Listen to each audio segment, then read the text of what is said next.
We'll start the meeting.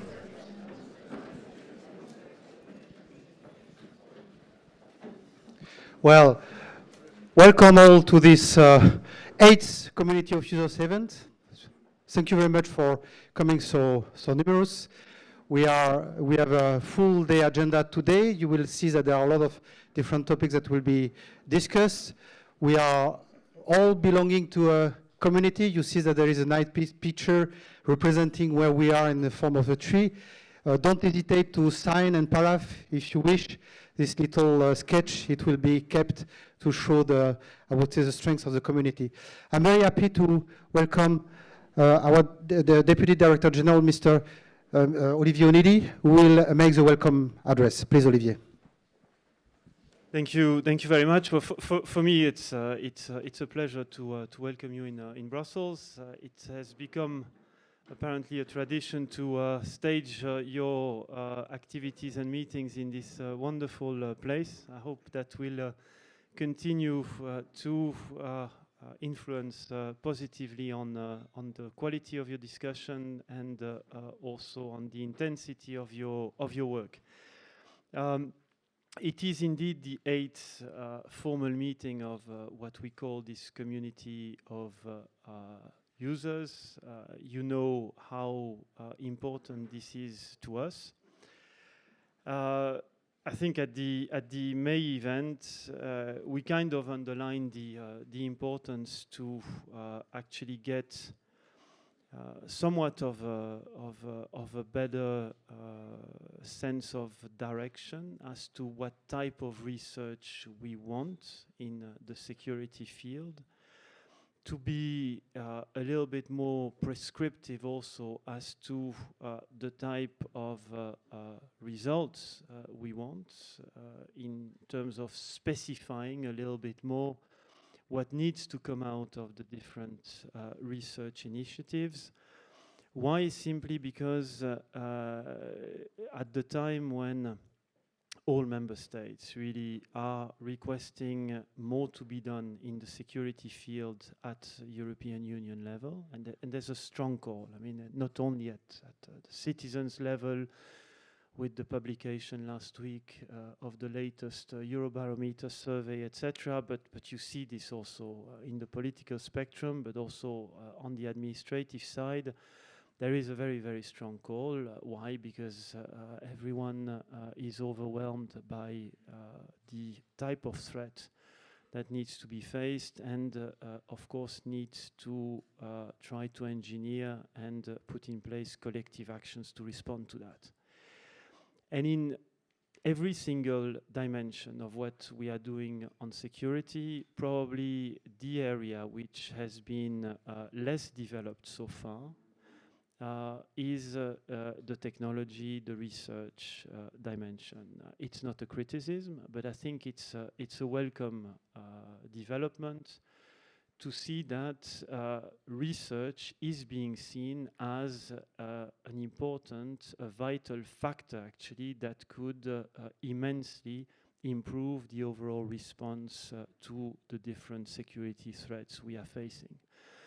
So whenever we discuss about cyber security with the new cyber security strategy that will be presented by the Commission this week, you will see a very important chapter of this on research. Whenever we are asked to prepare a counterterrorism package, in this case on the 18th of October, we are requested when looking at topical areas such as CBRN, like the protection of public space, we are also here requested to come with new ideas, with additional elements as to how research, how technology can actually help building up our resilience and respond to the threat. And this goes really throughout the different security response aspects that we are developing. And I think it is a very, not only happy, but very useful development for the work you are conducting. It gives us much more visibility, but it gives us also much more prominence in terms of the intake. And this is the second dimension I would like to briefly allude. Your work is not only critical in guiding us as to the type of research, the type of technology, the type of response that can come out of the research world, but your work is also there to help us to try to accelerate the market uptake, so to say, to speak in simple terms, the market uptake of different technology or different research tools or results.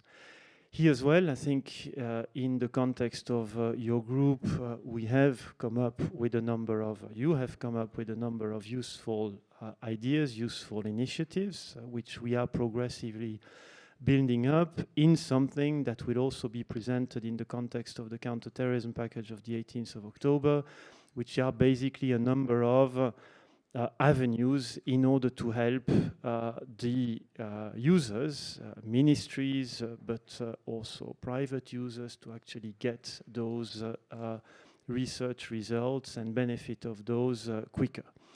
So that goes through quite a number of tools that you are using already, but that we want also you to use more widely. It's the pre-commercial tendering process and so on, that you will be discussing as well in the context of today's meeting. And of course, in the context of the two following days, tomorrow and the day after, where you will have a in-depth snapshot on CBRN on the basis of one of the projects, I think, that or collection of projects that you have run on this. So just simply to tell you that on our side, the expectations, of course, are very high. We count on this type of platform also to help us to design what we will be proposing as to the next generation of research program. We see that on top of the growing interest of all decision makers as to using better and more research, and it's not only the technology angle, I think it's also what we call like the social research. Yesterday we opened and we had our first high-level expert group on radicalization, another subject where everybody is at loss to try to find the right responses. And the single item that came out of every single member state was to actually conduct more research in this area. Not only to conduct more research, but also to use better the results of research being conducted at European level, but also by a number of organizations sponsored by also national initiatives or programs. So it's another example on how research has come to the forefront. I think already for next year we have scheduled quite a number of thematic meetings. So my interest will be to keep up the pace of discussion with users, practitioners like you, for guidance and also for the improvement in terms of the deployment, in terms also of the explanation of what the work falling from research, etc., can actually do. We can do that in the context of some of the policy work that we are conducting, but we also rely heavily on you, your daily contacts with those who are actually making the decision as to what type of technology to invest in, what type of infrastructure to roll out, what type of research to be used, in order to convey the right messages and making the best use of what we do in the research world. I will leave you now in the capable hands of our colleagues, and notably Annabella. I would like just simply to thank you again for your commitment, for not only being here, but for the quality of the work that has been ongoing in this context for some time now. I'd like, of course, also to thank associated services like the JRC, and the JRC will be very prominent in today's program. And finally, thank, of course, all the colleagues within DG Research and DG Home who make all this possible and who steer that very important work. Wish you a very good day today, very productive day, very pleasant day as well, with a lot of networking and interesting discussion. And for those of you who stay in the next 2 days as well, a very interesting discussion on how to maximize the intake of this CBRN set of research work. Thank you very much.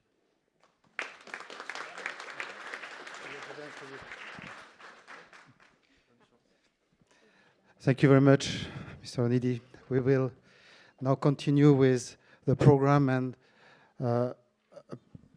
some indications about the work program 2018. Annabella, you want to come here? Just to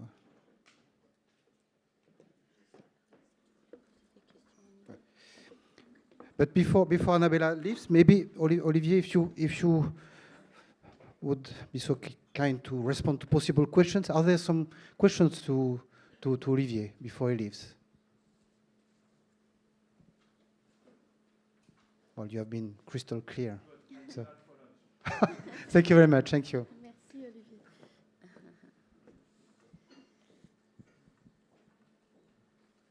Okay. So, good morning, ladies and gentlemen. It is a pleasure to be here again at the community of users.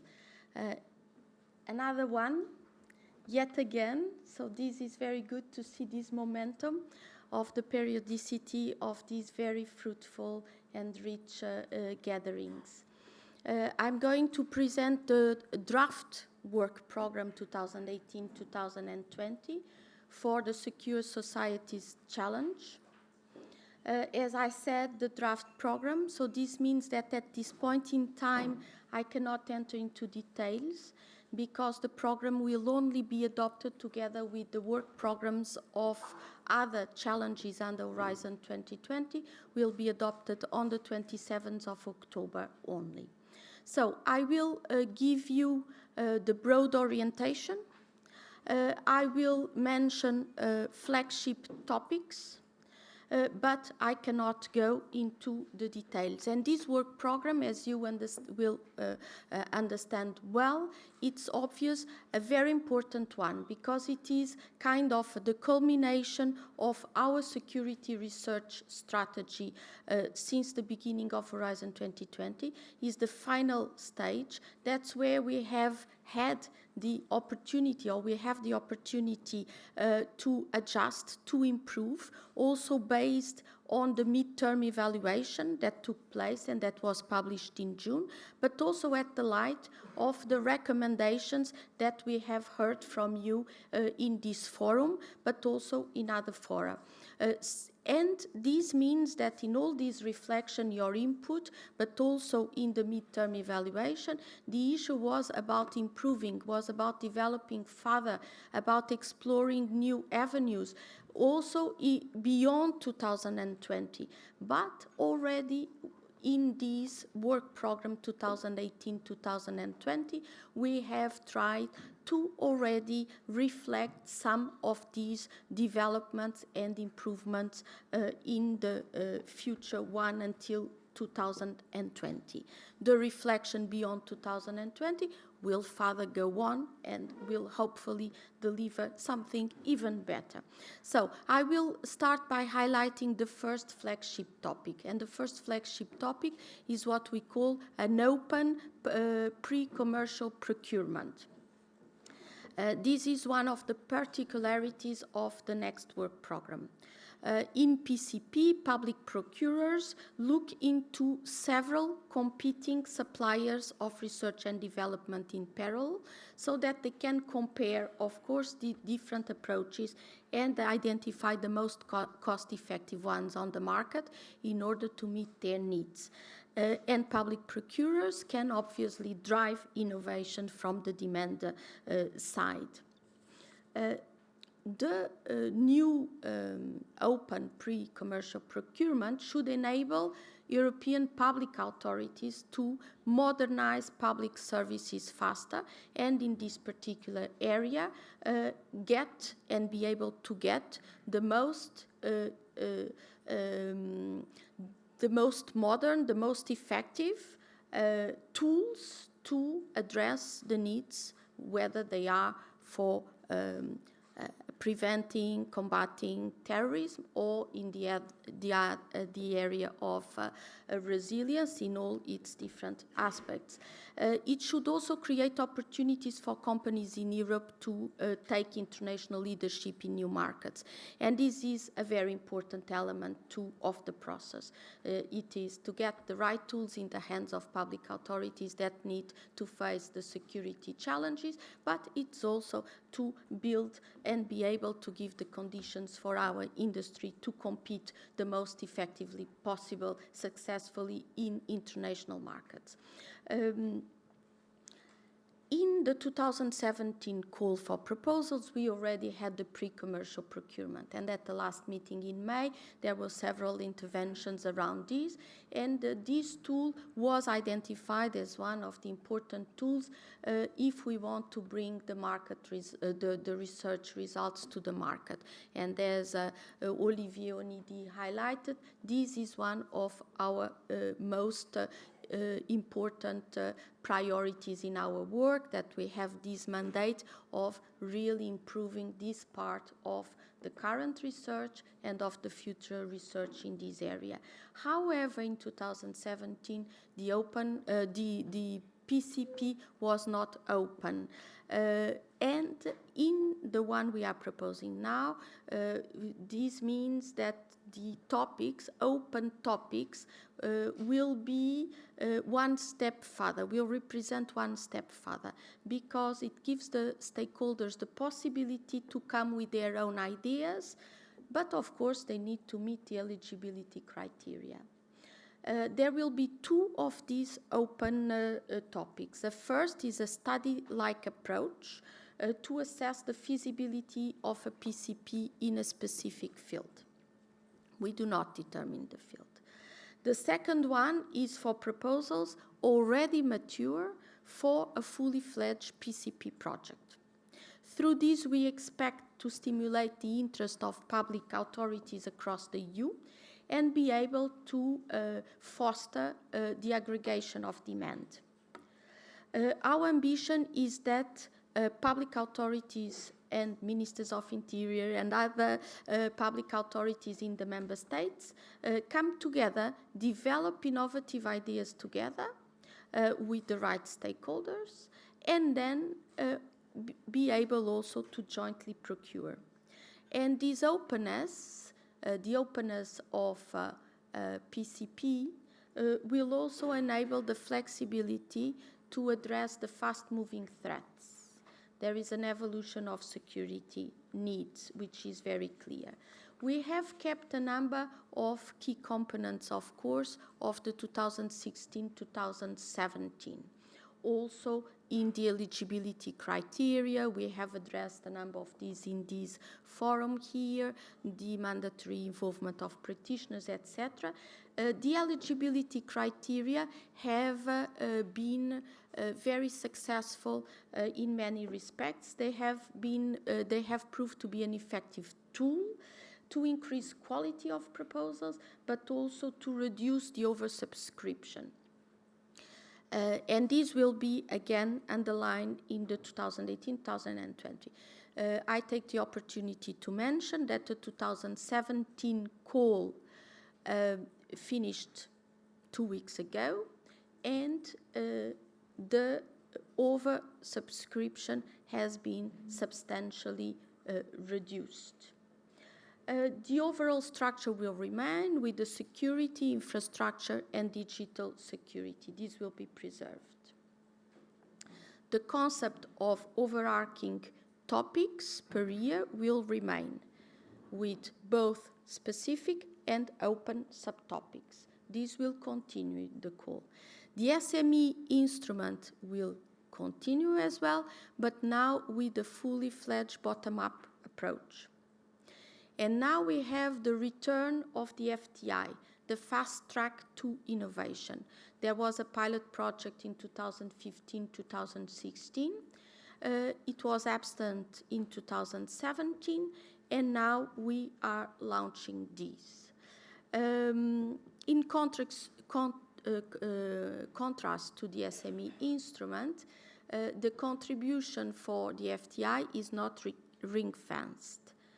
This means that we fully depend on stakeholders to apply for funds if we want to make sure that the money we would like to be dedicated to security research is really used for security research.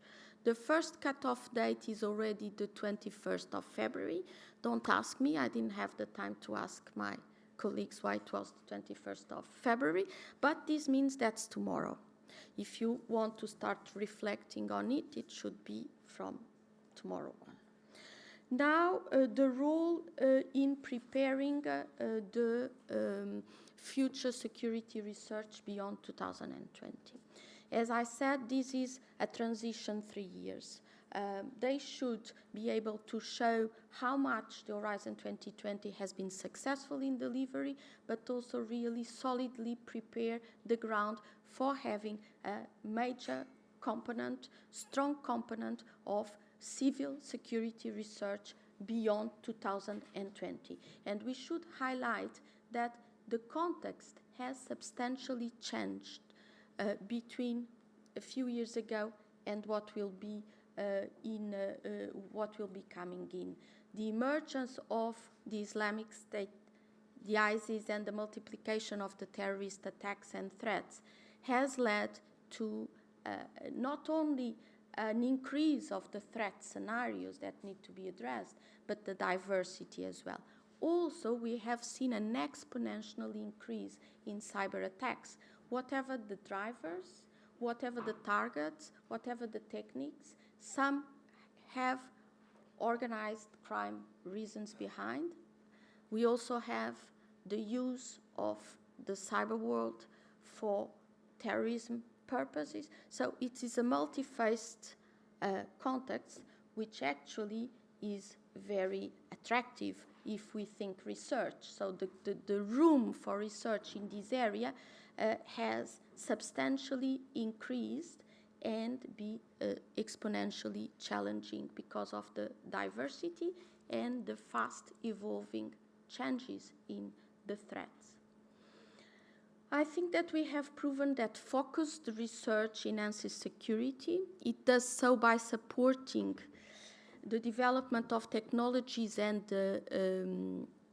solutions that meet the needs of those on the front line, like you, those who have to address the challenges of terrorism, cybercrime, trafficking in weapons, in human trafficking, natural man-made disasters, whatever. But focused research helps the law enforcement practitioners, it helps the end users, the users more broadly. And as I said, security research is helping the European industry stand its ground against the strong competition, namely from the US, from Asia as well. More needs to be done in this area. And as Olivier Onidi said, we are working and trying to design and develop a number of different tools in addition to those in the work program, also some in the area of industrial policy or other types of events that enable to promote the better uptake by industry of research results. Again, only a few member states have their own national security research program.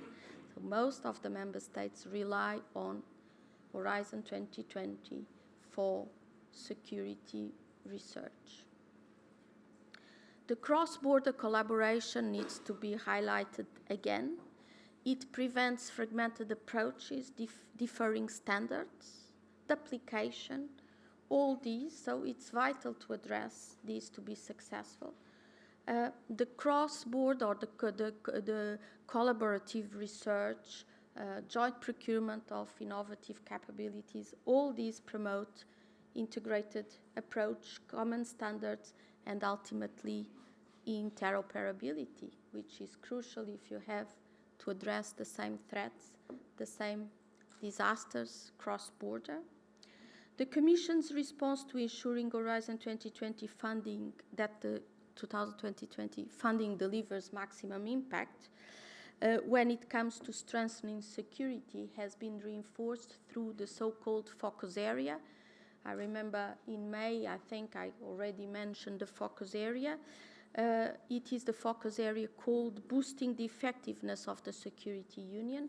What does it mean? It just means bringing together other challenges like energy, like health, that can come together so that we build synergies, we ensure consistency between the different work programs, and also in terms of visibility, we can say it is not only the secure society's challenge that supports the security union, we have a much bigger envelope where the security component of other challenges, as I mentioned, on energy, on health, can support as well the security union. In order that this is not just a facade thing, a presentation, a communication tool, we make sure that this is achieved through aligning the aspects of implementation of in terms of implementation of submission deadlines, evaluation procedures, that really this can be a type of a joint work. I would simply mention, so that you have a notion, a comparison possible, what are the other, there are only 4 focus areas for research under Horizon 2020. And these will give you a sense of the priorities as decided by the European Commission. So, in addition to the reinforcing the security union, we have a low-carbon, climate-resilient future. We have the circular economy, connecting economic and environmental gains, circular economy, and we have digitizing and transforming European industry and services. So, the security union is one of these 4. So I think it really gives a sense of where the focus is. We hope this will, remain for the period beyond 2020, that we will see. So again, it is a pleasure to be here today. I'll try to stay as long as possible during the morning, also to be listening to the discussions. I would like to wish you very fruitful discussions. I always have extremely positive feedback from Philippe and from the rest of the team. So I'm available for questions. Part of the team is also in the room. So depending on the questions, they are also there to reply to you now and throughout today and the next 2 days. So thank you again for your attention. Thank you, Annabella. Well, as Annabella said, there are many different people from the team here in this room. You will be able during the day to catch some of my colleagues if you have some very specific questions. So now, if you have a burning question, quite of general nature, the floor is open to you. Otherwise, Annabella and colleagues will be there. Are there some, I would say, details that you would like from now to be discussed publicly, or whisper to Annabella later at the coffee break? It's okay. Okay. Well, Annabella will be there for the coffee break, so take advantage. My colleague will be there as well. There is Nada, Christophe, I think, Katarina as well. Katarina. So we are plenty, I think, of people here to respond to your question. Now, it's my pleasure to invite Ian Clark, who is head of unit at the Joint Research Center in ISPRA, of the Disaster Risk Management Knowledge Center, and he will make a state of the scientific report that they prepared. Ian, the floor is yours. Thank you very much, Philippe and Annabelle. Good morning, everyone, and thank you for inviting me to speak at this event. I have spoken previously in a different life when I was working in DG ECHO, but now I'm in charge of a team at the Joint Research Centre that aims to provide scientific advice and also knowledge for different EU policies, particularly relating to disaster risk and also climate adaptation. And I'd like this morning to present very briefly to you a report we recently issued on Science for Disaster Risk Management. I think you have a summary in front of you. And this was something which we produced in May this year in time for the Cancun Global Platform for Disaster Risk Reduction. Do I put the slides on, or is it? Okay, thank you.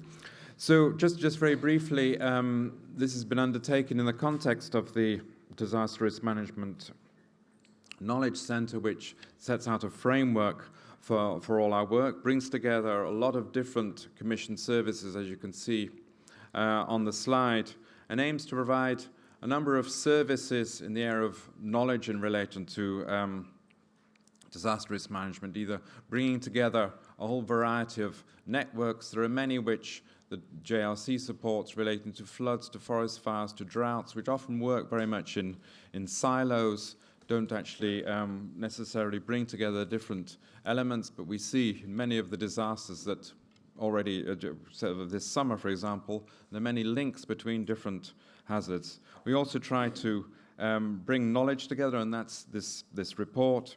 And there are certain aspects in relation to innovation, bringing together crisis management centres, how in which they can cooperate to innovate in the way in which they address the response to disasters, and it's very much serving member states.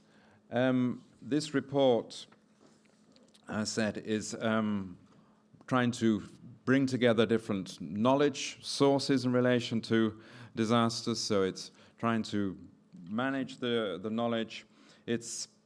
We think is trying to fill a gap. We notice in the area of climate, there's been a long tradition of very authoritative scientific reports, and perhaps in the area of disasters, this has been missing. And this is an attempt perhaps to put something on the table to say, well, this is the state of play. What do you think of this? There are many gaps. We're interested very much in people's views on the kind of conclusions that we've come to, and also the state of knowledge, really.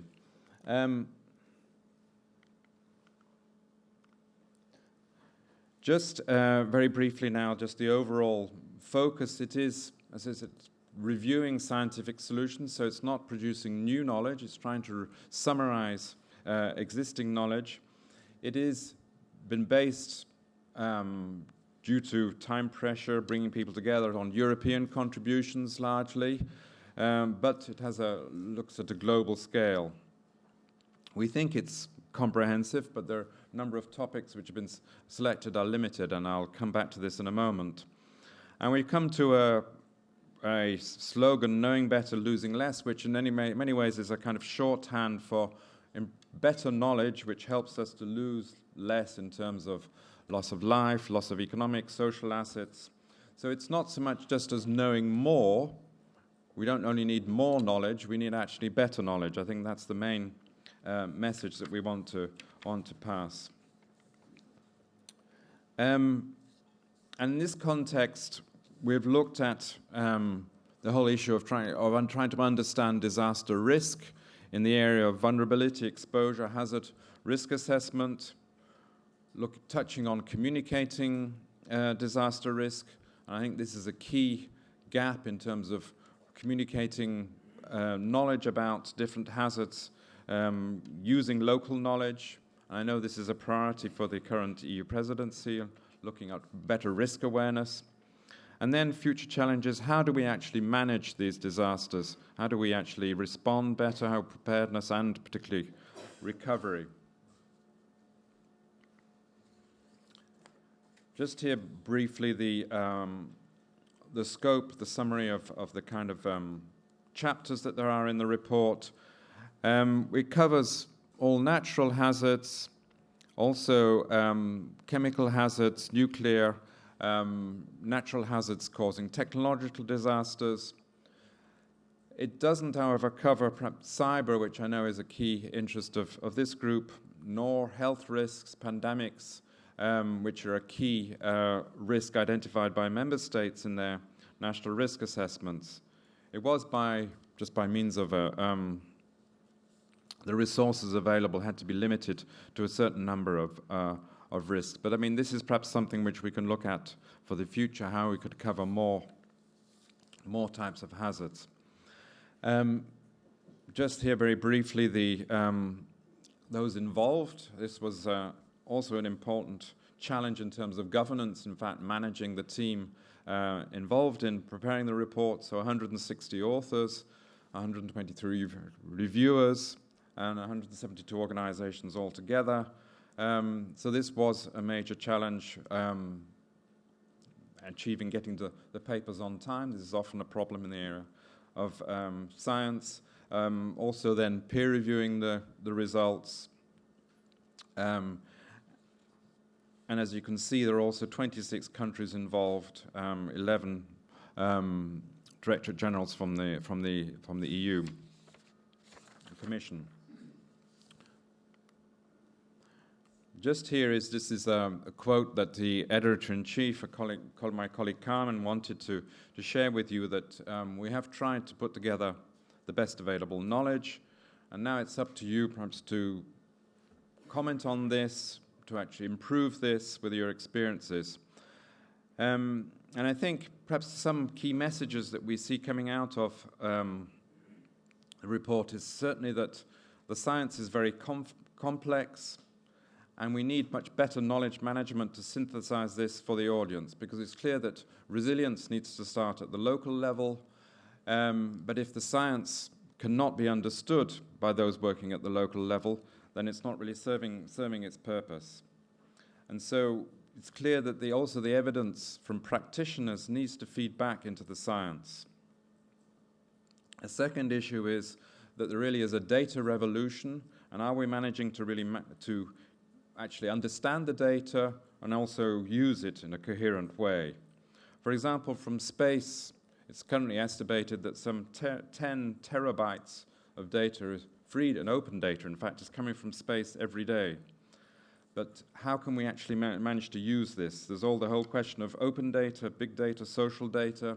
So this, I think, is a key challenge across the whole area of disasters and crisis management. And then we need more innovation, particularly in the area of Earth observation. We need to bring together in situ, airborne, and satellite sensors, in fact, to improve the completeness and timelessness and better instrumentation for knowledge. We are already thinking of the next report, which will probably come out in 3 or 4 years' time. We're thinking we should perhaps move more from looking at, this one looked at hazards, the whole question of impact-based early warning systems is a key demand. I noticed the lessons being learned perhaps from some of the most recent disasters was the information sufficiently accurate but also understandable by the public to help us be prepared? I noticed a particular criticism in relation to the recent hurricanes in this area. So we are looking for authors because, of course, drafting needs to start early, probably by the end of this year. And the aim is to have this out then by 2020. Sorry, I went backwards instead of forwards.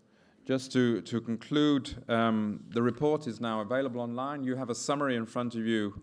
The full report is well over 400 pages. We are, of course, interested in feedback. And here is an appeal for those to join us, to become a contributor, and also to share your events and news in relation to the Knowledge Centre. So I'll stop there. Thank you very much for giving us this opportunity.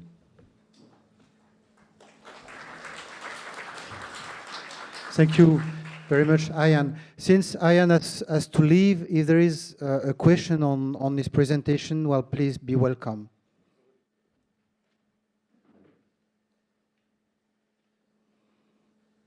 Yes.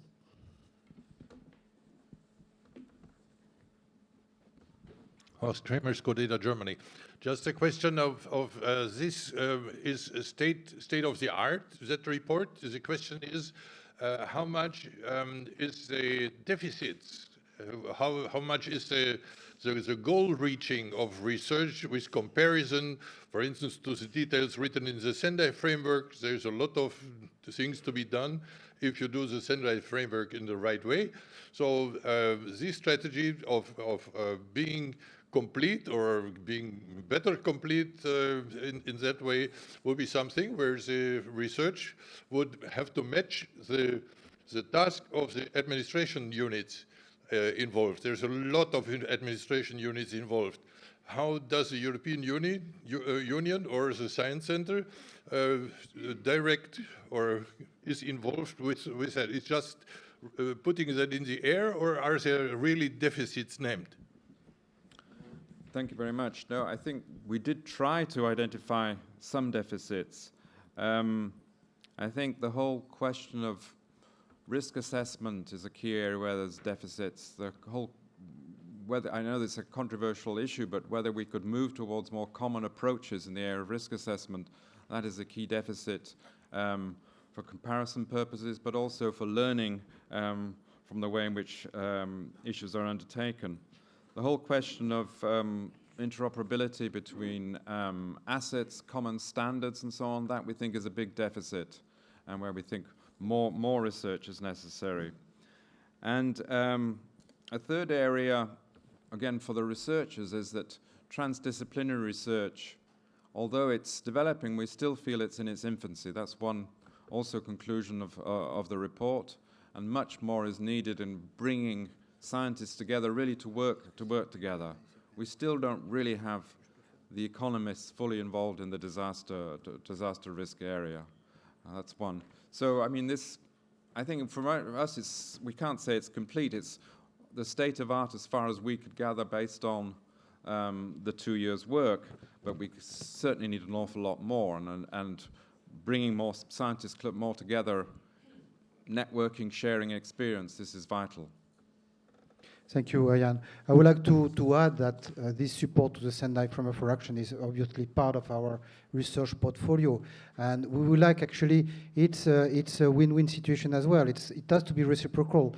We open the floor for contact with, for example, UNISDR, but we would need to have practical feedback and practical cooperation with the different actors, in particular, for example, the disaster risk, the regional platforms and so on, but it's very difficult to have them on board. So we open research topics, clearly pinpointing that we wish to support the Sendai Framework for Action, but the projects, the research projects, in fact, lacks very often cooperation with UNSDR, very often for simple financial reasons, because they cannot participate, for example, in Horizon 2020, UNSDR. So there are a lot of things which need to be sorted out as well, administratively, to be able to practically contribute to the goals. I would like to thank you very much, Ayan. Thank you. I know that you have to leave, so. So we will continue now with a more focused presentation on urban aspects and the policy on urban agenda on climate adaptation. I welcome Stefania Manca. If you could go up. And there is, in fact, you will see links with research, because there is one of our flagship projects which is called Anywhere on Climate Extreme Events, which is also working with the municipality of Genoa. Stefania, the floor is yours. Okay. So Just to introduce myself, I'm Stefania Manca. I work in the municipality of Genoa, before in the European management of management of European project, and then since a few months ago, Genoa is the coordinator for the climate adaptation partnership, the urban agenda for the EU, and so I'm a technical assistant in this case, and I'm not alone today because the Genoa team is present with a lot of people, and in fact we have Corrado Ragucci that is belonging to the civil protection department of the municipality that is on a round table just in front of me, and also CIMA Foundation, because CIMA for us is the link with the Anywhere project and also Imprex project, so project that he already knows, and I also kindly thank him because I thank Nicola Rebora because during this year we are member of the community of users from 2 years, but during this year he helped us and support us being present in your periodic meetings. So this time the municipality could come, and so we are here.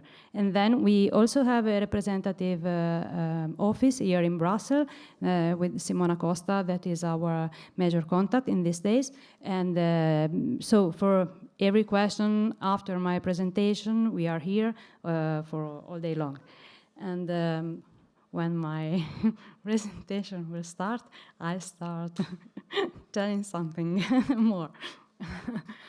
But more just to summarize, why Genova decided to participate to the urban agenda? Because my city, like other urban contexts, is affected from threats, problems, and has a lot of challenge to face. So basically, starting from the local, no, no, the technology an enabling factor. Sometimes yes, sometimes no.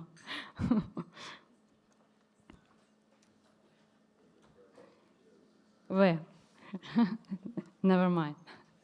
Okay, I can speak. Yes. Okay. So I work a lot of days on my presentation, and then. Okay, so I'm an actress.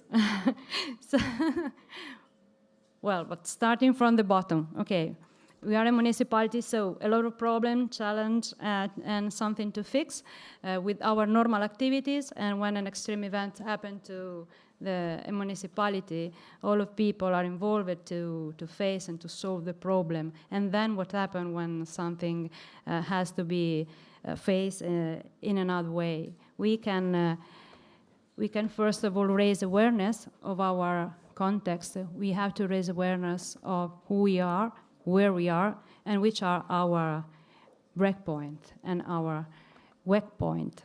And then we try, more or less, you know that a municipality has not a lot of resources, and with public works could do something. So with their own resource, they could do something. And then, thank you to European initiative and project, we can be supported by the researcher, by the practitioner, and by the public institution to solve the problem in another way. So we can act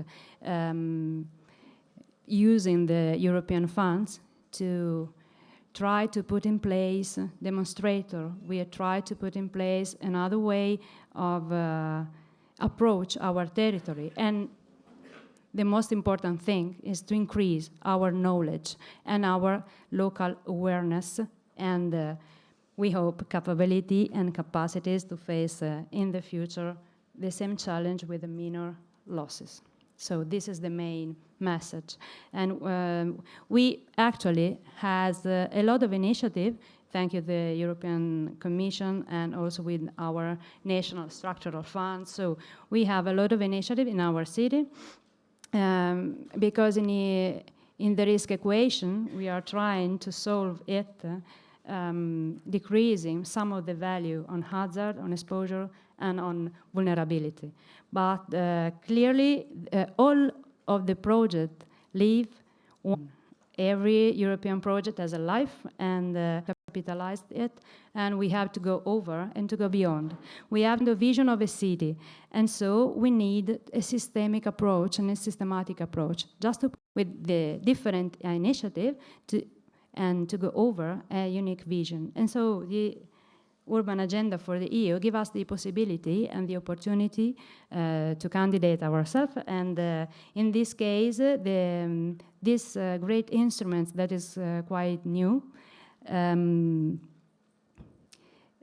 give us not only the possibility to be partner with member states and the European Commission organization, but also to be a coordinator in this case.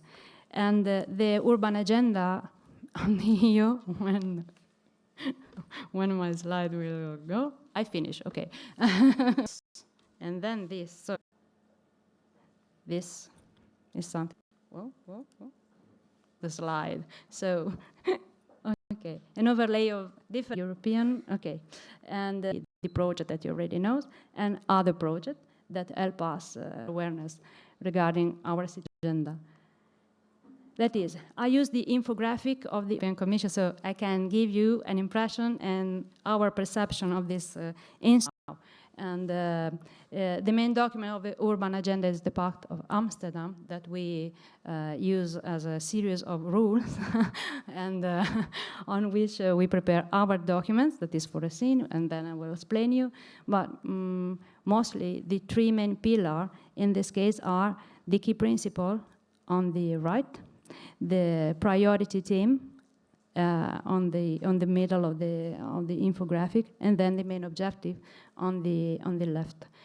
The key principles are summarized here, but the most important in this slide is, first of all, the multi-level governance that is guaranteed in the urban agenda. So member states, cities, and European organizations all together, working together in an integrated approach. And the connection with the partner, with the partnership, is guaranteed by the Pact of Amsterdam rules, but also by the priority theme that all the urban context has to face and try to solve, we hope. And then the cities of all sides, because I will show you in our partnership there are cities that are more or less quite small and bigger cities. We are a medium size because we are not so big. But the most important thing and the message that the European Commission give us, give us is that all of us are equal, and so we are all together in a round table trying to solve together. And so the voice of a city that is quite a small reality compared with member states and European Commission, well, a city could speak, and also loudly sometimes, to tell you, well, I have a problem, but this is my problem, not the main regulation, but this is my problem. So help me to solve, and I give you my advice and my needs. And in this case, the priority team have been declining into 12 partnership, and and they started since the beginning of 2016. Every 6 months start for partnership, and so this is sort of timetable, and we are in the last part. We are newborn in this case because we have the kickoff in July, so it is really we are starting. But the most important thing for us was to be today here, just to start with the right fit, and so establishing a good networking and also a link with the community of users in this case. These are the main objectives of the urban agenda. First of all, the better regulation. All the partnership will produce an action plan where they could address concrete action. They ask us concrete action to address better regulation. Probably it could be a proposal of deregulation sometimes, and we have to decide. Starting now, we do not know. But we already saw some action plan of the partnership that started 1 year ago. That more or less the perception is to go versus a deregulation. So to help cities to better assess action, not losing themselves in in the bureaucratic threats that are also, for a city, is a problem in this case. Funding, how to assess the action if I cannot have access to the funding in the right way. A lot of funds remain in the European Commission or remain in the, for instance, in the EIB, and they cannot assess and they cannot give funding because they do not have a right indicator to assess the action on to choose which is the best project on which we can invest. And so this is also an idea also to contribute to the future call and for the future programming period also. And the knowledge in this case is focused on data, open data, and information, also shared knowledge, clearly, best practice, and so on. But more or less focusing on data, because we need data, and also the platform of the European Commission need data in order to make different kind of analysis and to clustering also the data in a different way. These are the steps. Just to be a coordinator to candidate to the urban agenda, you have to write a scoping paper. We wrote one, and then when the European Commission decided that okay, you can start. You start with the kickoff meeting. So it is the first time that the partner work together. So it's not like an European project because you met before, you try, so we wrote the dough all together, there is a coordinator, and then we start. No, in this case it's quite different because we met, for instance, in July, and it was the first time that member states, in this case cities and European Commission organization, met all together. And what we have to do, we have to finalize in 2-3 months an orientation paper. That is our main documents, is our main deliverable, we can say in this way, that will guide our work till the approval of the second main document, second deliverable, that is the action plan, in which we design concrete action, including also the stakeholder engagement, which stakeholder who can support us, which are the main network that could help, and that could contribute also to design concrete action too. So a very proactive and participative approach. In this case, the action plan approval take more or less 6 months, and then we have 1.5 years to implement concrete action. And then we will be evaluated by the European Commission. And so, finally, Climate Adaptation Partnership, this is the partnership. And as you can see, 7 urban authorities. And these are the European Commission organizations that are present and that participate during our KIO. And the other European organization and network and programming that are helping us in this case, Eurocities, SEMRE, or BACT. We hope to have more. And the member states that are participating in the Climate Adaptation Partnership. As you can see, we also are in contact with clearly our ministry, so just to involve them. And this is one exercise and step that we made during the KIO, which are the main impact that, or better explained, the most frequently, okay, impact that address our partnership. And this is the result. And my opinion is quite impressive because there are a lot. We are different because if you think at Trondheim, for instance, that is in the north,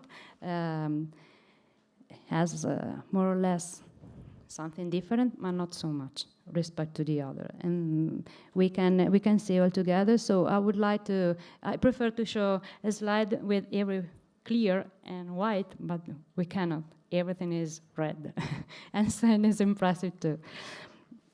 And the main objective of the Climate Adaptation Partnership, you can read it, but in this case it's something that match with what Mr. Clark says before: vulnerability assessment, climate resilience, and risk management.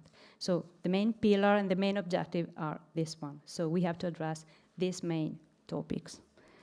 And starting we have to study. So these are the main references that has been used to, now we are in an early stage. So we are trying to finalize the orientation paper that will be also put online for a public consultancy. So people could also contribute in this paper.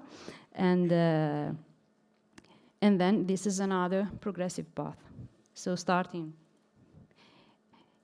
always from the bottom with the main problem, risk, impacts, needs. Maybe needs for a citizen, for a city, for people is something that could be expressed. But to address this risk, we have to increase our capacity. And we need all of the elements in the middle of the diagram. And in the partnership, some cities has already some experienced staff, has already some expertise and tools to share. Some other cities, no, absolutely not. And so what is the evidence in this case? Because we have to not only to mind the gap, but we have to fill the gap. And especially the capacity of the urban context in Europe. And when we have to study, we have to learn. And so the references on one hand and the climate indicator on, has been our basis for the orientation paper first drafting. Okay, in order to have an evidence and to support better the elements that has to be in a progressive enabling path, could be what we want finally. We want to better assess our vulnerability analysis, our decision-making criteria, and our, well, monetizing climate adaptation is something new because it was the EIB to propose this. So everything that I put is made by the partnership. This is only a map regarding the differences in impacts and capacity. And this is what we, at the moment, we have done during the KIO. We divide ourselves clearly in working group, and these are the main topic on which we will deal. And the cross-cutting issue that has been chosen by the partnership as the most important to find bottleneck and potential to be addressed by the action plan that will come in forward. And then, well, our main objective, I leave you the presentation, and why we are here, just to disseminate and to be and to collaborate with you all. And so, thank you.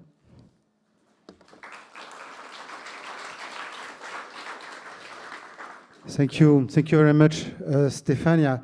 What I find fascinating in this presentation is that you see that the community of users is actually working at this level now, but there are many different types of community of users, of which the most practical dimension is certainly the regional and the city now dimension, as you see, because we can think globally, but the actions will be taken very locally. So this is very interesting, and we have discussed, in fact, in June,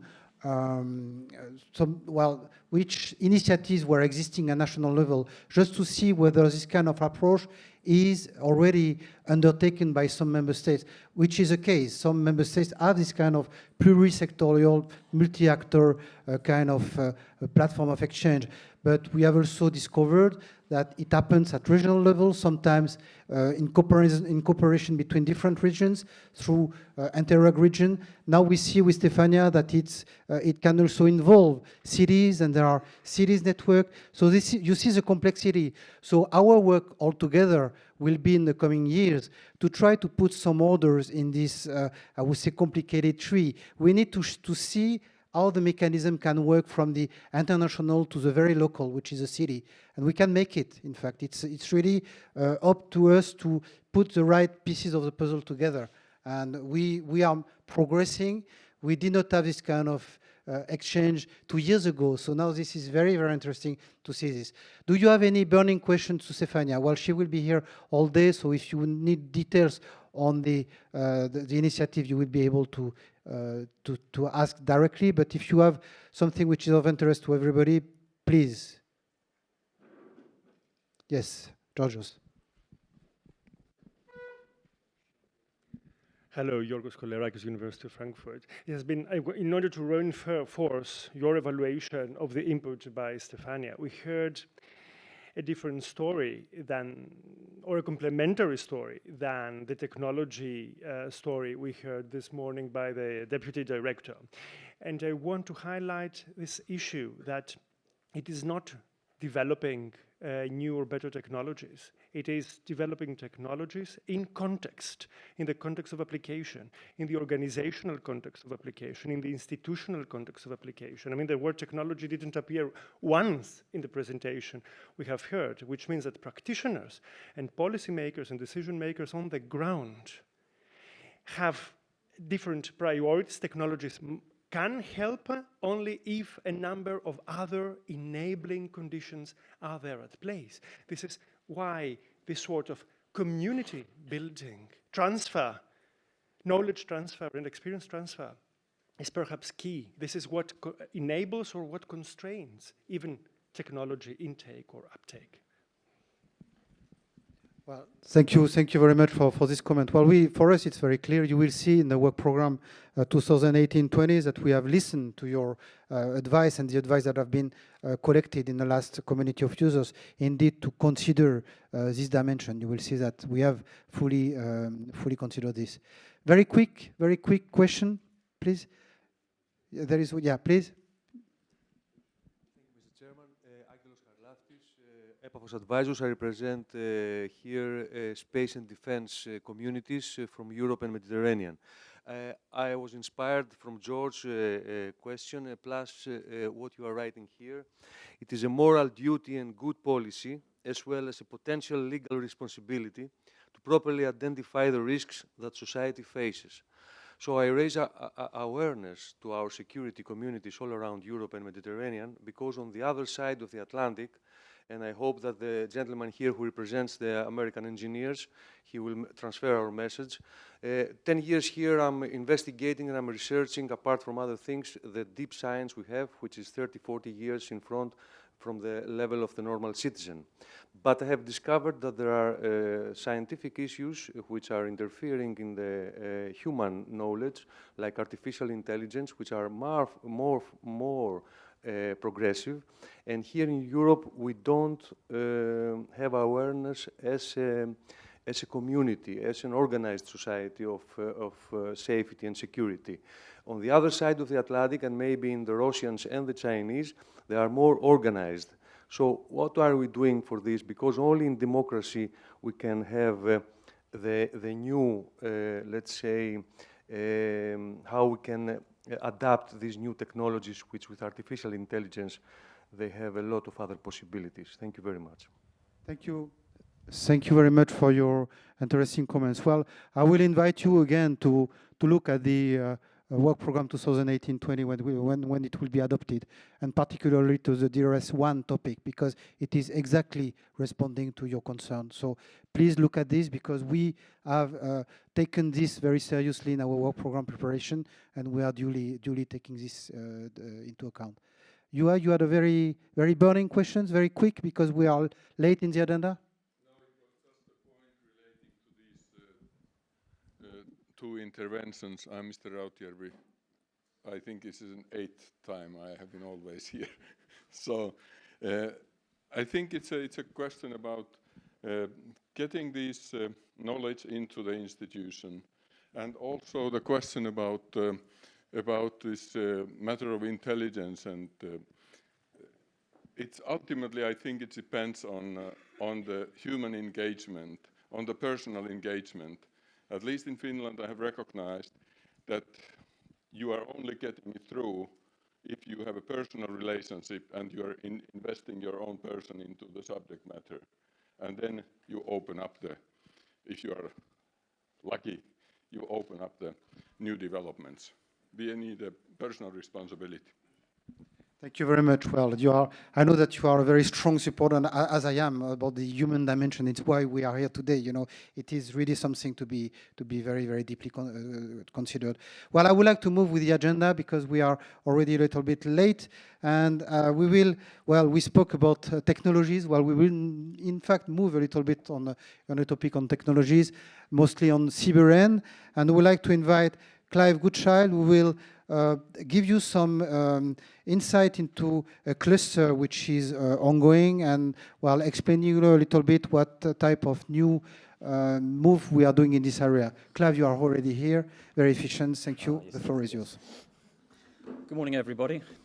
Let's put this up here. The Encircle Cluster is a 4-year project coordinated by UCL, and the main objective is to improve competitiveness and procurement of CBRN technologies by helping EU industry to develop successful strategies and innovations and consolidate EU CBRN communities of suppliers and practitioners. The project started April this year, and I'd like to give you an update of the first few months of activity and where we've got to. So, our basic 5 objectives that we are measuring ourselves. A, we are open and neutral. I think as all the Part B people that kept asking us questions, which we didn't answer, we are as neutral as you can possibly be. We're here to provide a sustainable and flexible vision and roadmap for the development of CBRN market and innovations. We're here to provide integration with platforms. Now, platforms mean systems, tools, services, products, by proposing standardized interfaces where we can, and where is required future EU standards to help us integrate the CBRN technologies developed from these SEC 05 Part B projects. We're also here to support CBRN's safety, security and defence commercial and market services, and improve and facilitate European CBRN technology dissemination and exploitation. So why should you be interested? Well, the benefits the cluster provides, if we consider, first of all, the practitioners and the customers, by being involved in Encircle, you get involved in state-of-the-art assessments on needs and gaps, participating in the workshops, and you will get involved in some product demonstrations where we can arrange it. We're also interested in your involvement in workshops to improve policy, procurement, and market development and service and support, in particular of new innovations, which we see as a particular problem of getting new innovations out of research projects actually into the market. We're also interested in you providing us feedback on the catalogue contexts so they can be improved as we go through the project. That's your needs, your gaps, what product information you need, providing you lessons learned from the research projects, and giving you the ability to raise questions on your particular needs and issues that you'd like answered. From the industrial and technological community, you've got the possibility to register, promote your new innovations, products and services, networking with suppliers and with practitioners, and also linking with the other Encircle partners to help facilitate business maturity assessment. So are we actually meeting any of those objectives? Well, the first thing we've done is, and it was completed last week, we held our first Encircle workshop in Warsaw. This was focused around the practitioners, and effectively we gave an overview of the project, the new catalogue, which I'll describe in a minute, but we also started a CBRN EU activities review. So this included presentations from the SEC 21 practitioner networks on their projects, so we can start working out how we're going to link with them, and also a number of the national projects and border security projects where there are CBRN links, so we can start getting extra information on needs and gaps. We also did an updated workshop on what needs and gaps do the practitioners now need to be fulfilled. The original survey was done under the Eden project, so the information's about 3 years old and we need to refresh it. And we held workshops in the areas of protection, detection and identification, decontamination, situation awareness, and we'll be holding further reviews in other areas as we go through. We also started touching the thorny issue of policy and procurement. So, the catalogue. The catalogue is now live and up and running and is accessible via the Encircle project site. It's in its phase 1 implementation at the moment, so we're testing the initial tools and products and innovations that have initially been loaded. So at the moment, we have a products catalogue or an innovation catalogue, and we also have the facility for a project database. So this allows related projects to actually put information on a summary of their project, where their project's going, so we can start moving knowledge around in those areas. We're starting to include information on interfaces, so we can actually start connecting all these systems together and refreshing, and you'll find all the unclassified needs and gaps lists within the actual portal. What will be coming in the next iterations will be a question box for the practitioners. Now that allows them to raise urgent new requests, urgent needs and solutions they're looking for. We'll also be including the marketplace function, so that will include requests for information for new capabilities. There'll be an innovation watch looking at not just CBRN projects, but other projects that might be useful for taking on in the future. There'll be a roadmap summary, which will be non-technological lessons from EU projects, so we get lessons learned from there. And also areas on sources of funding and procurement agencies and updated information on EU and national instruments. One thing we're particularly interested in is any instruments that will help SMEs to get their products into the market.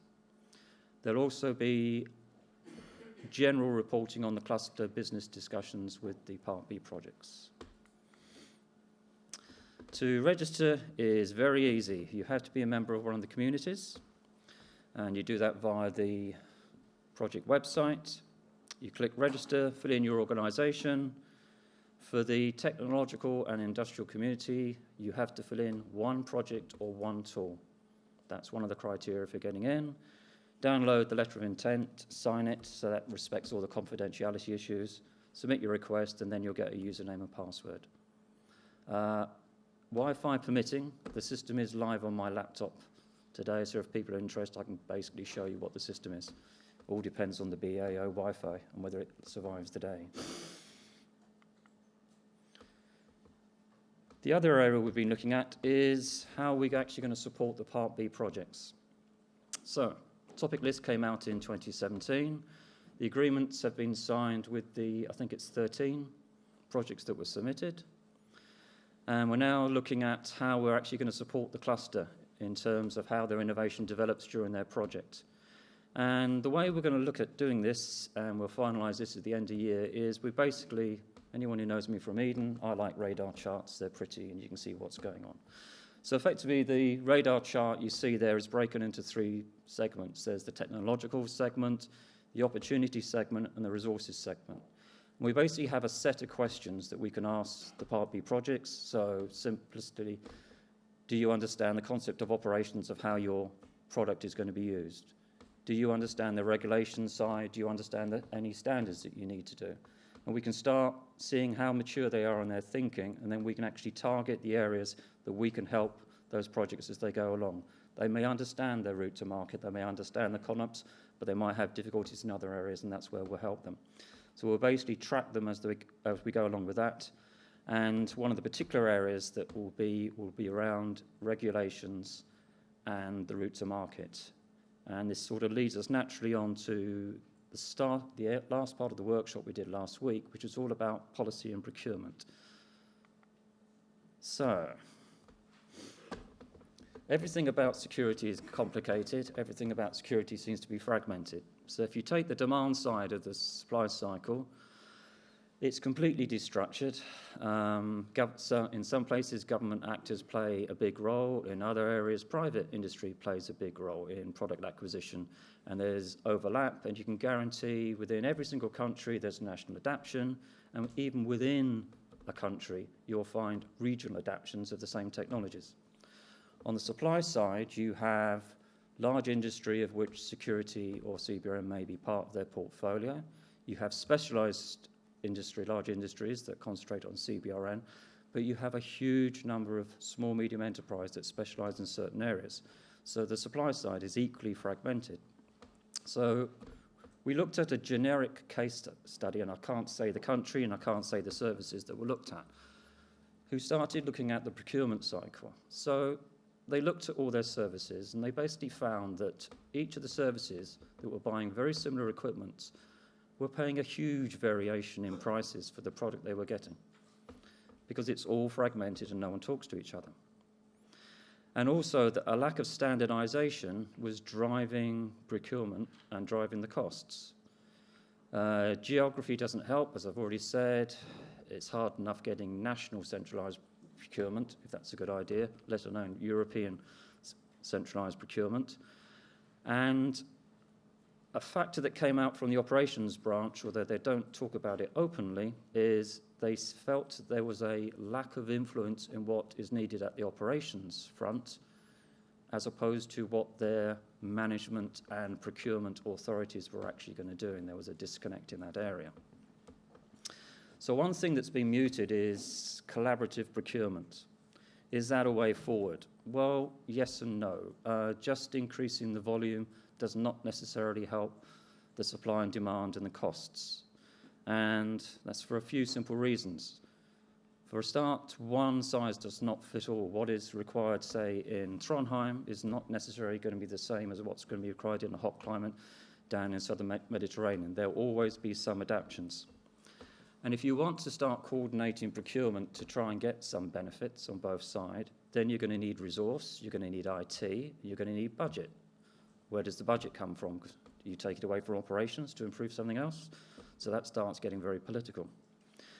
A major criteria, and while it does help in some cases, is you always have to balance the operational needs from the practitioner with what is seen to be good procurement practices. And from a supplier side, there needs to be more commitment, but also what would help the supplier side is reducing the number of different types of testing and evaluation we have to do for products. There's no point someone doing a product and getting a CE mark and then going off to an EU country and then having to do that national adaptation of testing because they need something different. Then you sell the product to a different country and, oh, by the way, we want it slightly tested differently.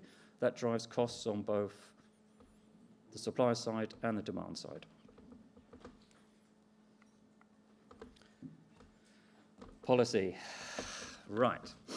So for CBRN, the key area is the CBRN action plan. We have the explosive action plan and regulations.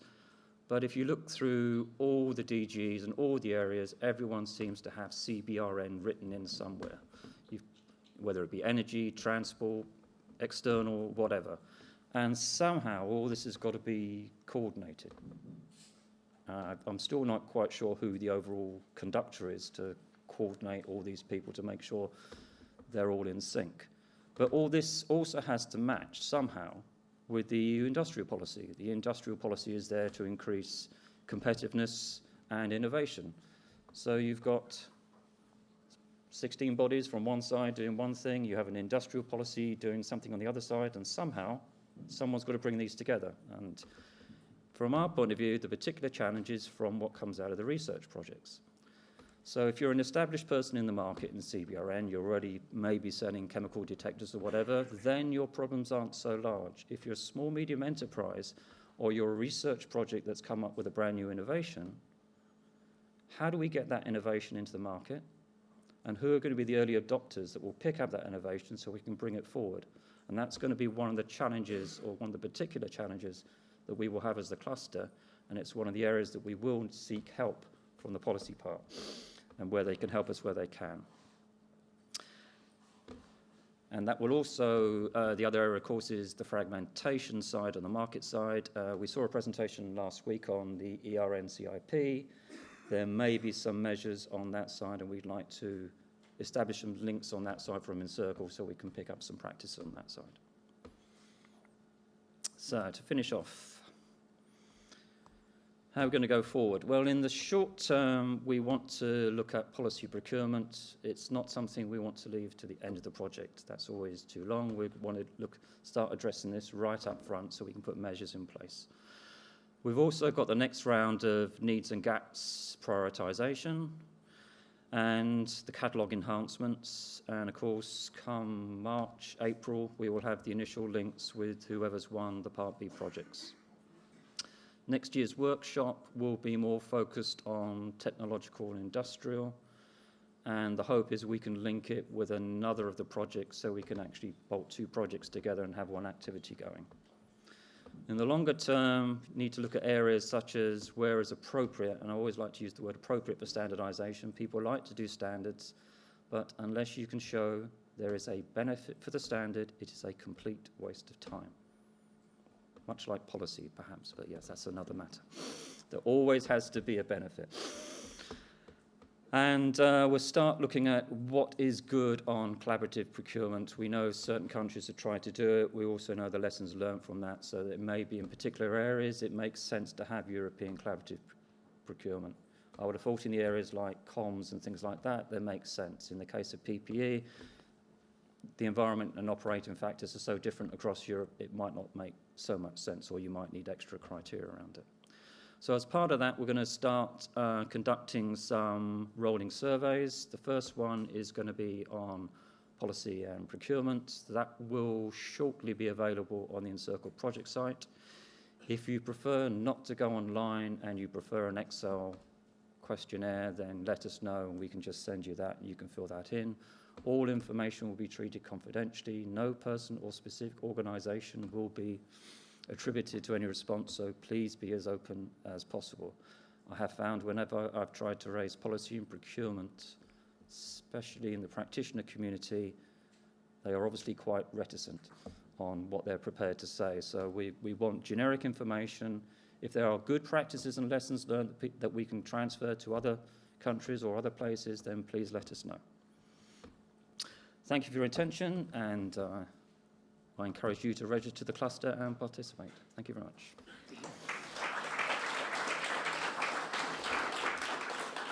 Thank you very much, Clive. Well, you see that it's an attempt to have a kind of new approach with respect to push to the market of Siberian technologies. And as Clive mentioned, we have opened in 2017 this year a call for research and innovative actions that will be evaluated very soon. So we will test a little bit this coordination among the cluster which Clive mentioned, described, and this new selected research and innovative actions. And we'll see whether if it's brings a new way of working together, we'll push that in the future. Maybe not in 2018, but later we'll continue with this type of instruments. And who knows? Well, if it's it can inspire other fields. I would like to stress that. I will come to you, Maite. Just a very quick question, because we are very late in time. Clive will be there all day, I suppose. And then he mentioned also projects like eNotice, which is also a network of training centers related to Siberian. You have Kathleen, I see, Olga, probably Jean-Luc is somewhere. Yes, there. So you have people, if you want to network and ask specific questions, please take the advantage of their presence today. Okay, thank you very much, Philippe and Clive, for the effort. Clarifying a little bit this mechanism for this collaboration between the Encircle CSA project with the other small technology projects that are going to be approved in the next evaluation. It's just a question that I wanted to raise, because there is some people here that is interesting that has applied, and so as a member state we have been asked a lot on this topic specifically because the mechanism is a bit new. And for what I have understood, Encircle is going to be a sort of technological orientation body regarding these small projects, or what sort of orientation are you going to give them, for instance, or what sort of collaboration can they expect regarding Encircle partners and the small projects? Just an example. I bring you the microphone. Wow, you look like a Siberian guru, huh? Okay, some of the things we'll do is one of the key things is be able to link where it's appropriate, link the new innovations to the platforms. We'll facilitate that.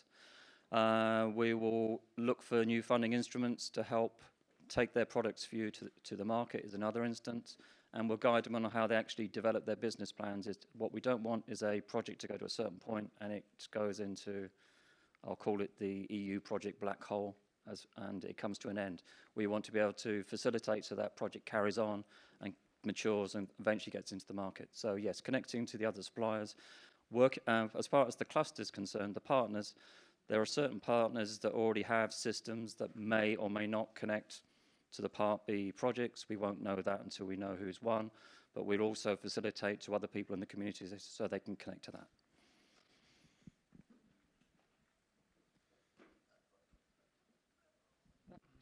Thank you very much, Clive. Yeah, we have been challenged by the fact that the projects are reaching a certain technological readiness level while not sufficiently supported in their, I would say, a race to the market. This is an attempt to really make a difference. We'll see whether it works, but it's really an attempt. So we will see in 2 years whether we are on a good track, and if not, we will improve, and if yes, we'll say hallelujah and we'll continue. So I would like to now to open the floor for the last event of the morning, which is a roundtable, and we'll have some different actors covering policy, networking, research, crisis management, science, and standardization. And the topic is on cyber and resilience in the European Union, coordination and supporting needs. And the master of ceremony will be Carlos Rojas Palma, who will act as a moderator for the discussions.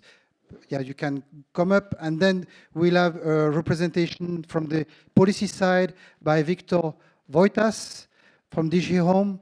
We'll highlight the links between policy and research in the context of the revision of the EU action plan to strengthen cyber and security.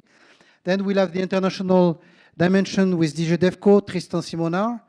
We'll provide an update on the Cyber and Center of Excellence network development, and also, highlight supporting research needs.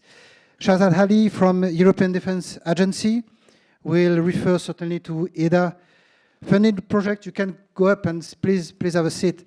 I hope that there are six chairs. And some insight into coordination. Well, we'll speak about possible links between EDA project and Horizon 2020.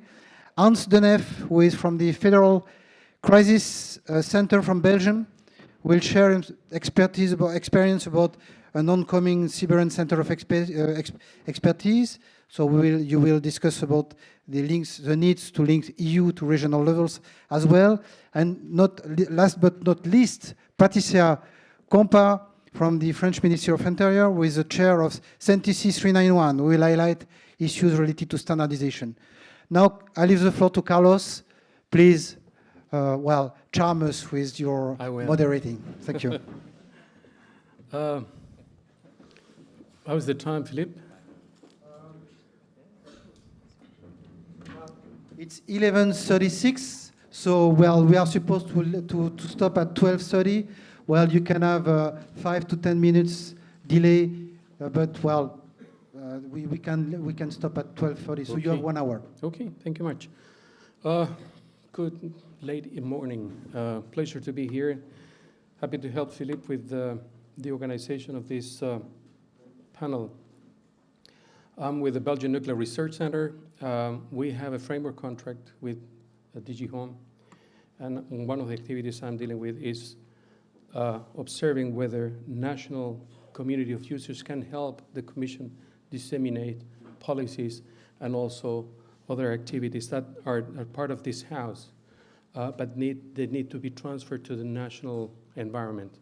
So in this respect, I'm helping Philippe with the organization and trying to transfer ideas and how to cross-fertilize from this community that is really working and it's proven to be a success to go to the national environment. And then we have a very distinguished panel. I don't think I fit in there, but I've been told that you burn more calories by standing up, so I will try to do that. I have a burning issue, and I will just throw this on the table. After March 22nd, I was asked that we have, in March 22nd, we had a life-changing event in Brussels when we were actually victims of an attack. And after the attack, I was asked to give a presentation on what if this not TATP, but what if this attack would be a CBRN? And in my domain, RN would be a cause of concern. So I was invited to give a presentation, and the stakeholders I had at that time were the Brussels subway, a local transport operator, the postal service, because they were also concerned about packages and what if there is a CBRN agent in a package. So we tried to make an assessment of what if, and one of the possible scenarios was an attack on the subway and an RN.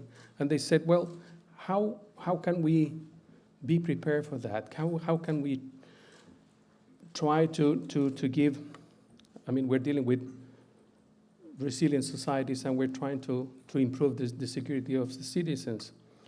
So from my perspective, it was very easy. We said, if you're concerned about RN attacks in the subway system, you install portal detection devices at every single entrance of the subway system.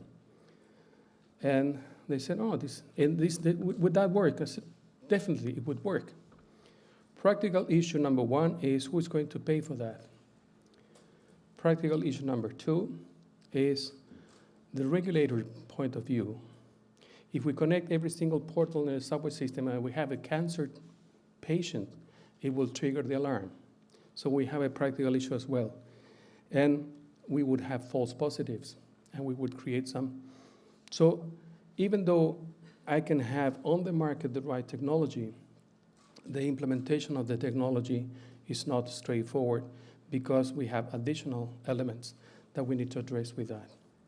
So this is just to think about it, and I'm really engaging and I'm willing to engage in any activity that you can think of that we can address those issues, because those are the practical things. The technology exists. I can even bring from a European project new and innovative technology, but there is always somebody who has to pick up the bill, and we have a problem with that in the implementation.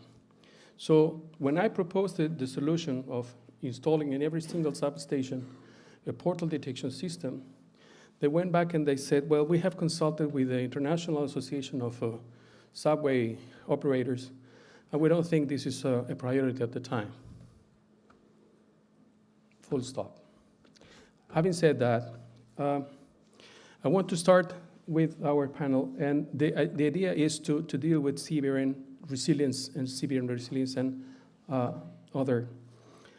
So who would like to? Ladies first?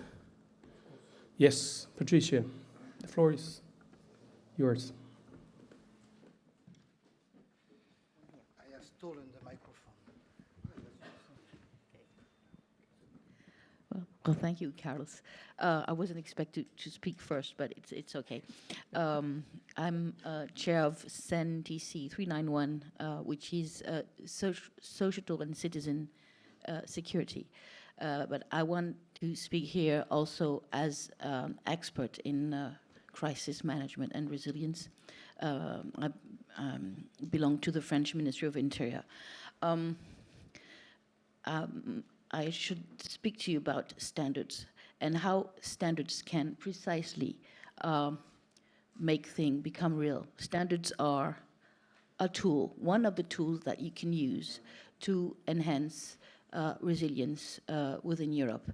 And regarding the CBRNE issue, which is very difficult to address, technically very difficult, it is absolutely essential that we work on processes to implement in a concrete way resilience within Europe. You see, we have risks, tremendous risks regarding CBRNE. We know a lot about these risks. We know how to address them. But the problem is we have a continent here. We have the European Union with 28 states, 28 governments, 28 policies, but all these risks I was talking about don't know anything about borders. Disasters don't know anything about borders. So how do we cope with the situation? It is our responsibility to do what we can in order to be able to face this situation. I don't think the public would accept that we didn't anticipate. Looking at CBRNE risks, you probably know, all of you know that minutes mean lives, saving lives. And we have to make sure that when anything happens, any kind of incident, we can do the right thing. How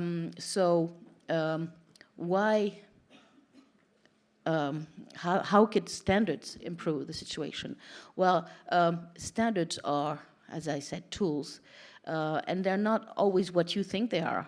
Lots of different kind of standards. They are things that help you build resilience. We already have some standards on very technical issues regarding CBRNE, but we lack standards on processes, on how can we have our policies, our actions, or research improved. So we don't have standards. We are currently issuing a standard within my technical committee on glossary, NRBC glossary, which is a start. But and we also have a technical specification that will be published by the end of this year on crisis management. It's nothing specific regarding CBRNE, but it's probably be one of the tools. But we don't have we need to make sure that we have one standard on this particular type of risk about detection, for instance. We need to be able to make sure that we assess situation the same way, that we talk about the same thing, that we are sure that we understand each other. We need standards or systems or processes that should be implemented by standards on alert. This is essential. We don't have them. How do we? How can we be sure that we reach the right population in the right area in a very short period of time with the right message? If it's in an area, and there are many of them in Europe, where there are different governments, how do you do this? Sometimes when you look at regulations and policies, the authorities are supposed to do different things. So how do we do this? We should be able to have standards on training. We are training, actually. We're doing lots of things, but we don't have standards on training, whether it's an RBC issue or not. On exercising, on lesson learned. Can you think on what added value we should have on a lesson learned kind of framework? Knowing that, Europe is probably one of the places where you have the better knowledge in the world on these risks and how to address them, and excellent research. So why shouldn't we try to take advantage of this by maximizing everybody's knowledge and expertise, and enhance everybody's knowledge, and find what's the better knowledge that could work for everyone. This would be essential for in order to address cyber threats or any kinds of threats. We have standard on crisis management. It's not a standard; it's a technical specification, but we would need many other standards. The EU, thanks to DG Home, is pushing to make all the outcomes of the project, EU projects, funded projects, become real, and standards is one of the way, and the DG Home is pushing for standardization for all the reasons that I exposed. So we are also adapting our structures and our work within Senelec, because the perception of the threats, not the threats, but the perception of the threats is now growing, and that our politicians, whether it's at EU level or national level, are aware that we should be facing tremendous threats in the future. Now, the structures are moving to something much more coherent. We're building a sector forum that should be approved probably in the coming days. So we have currently 13 different TCs directly dealing with security issues. Lots of gaps, no overall view. So now we will have it.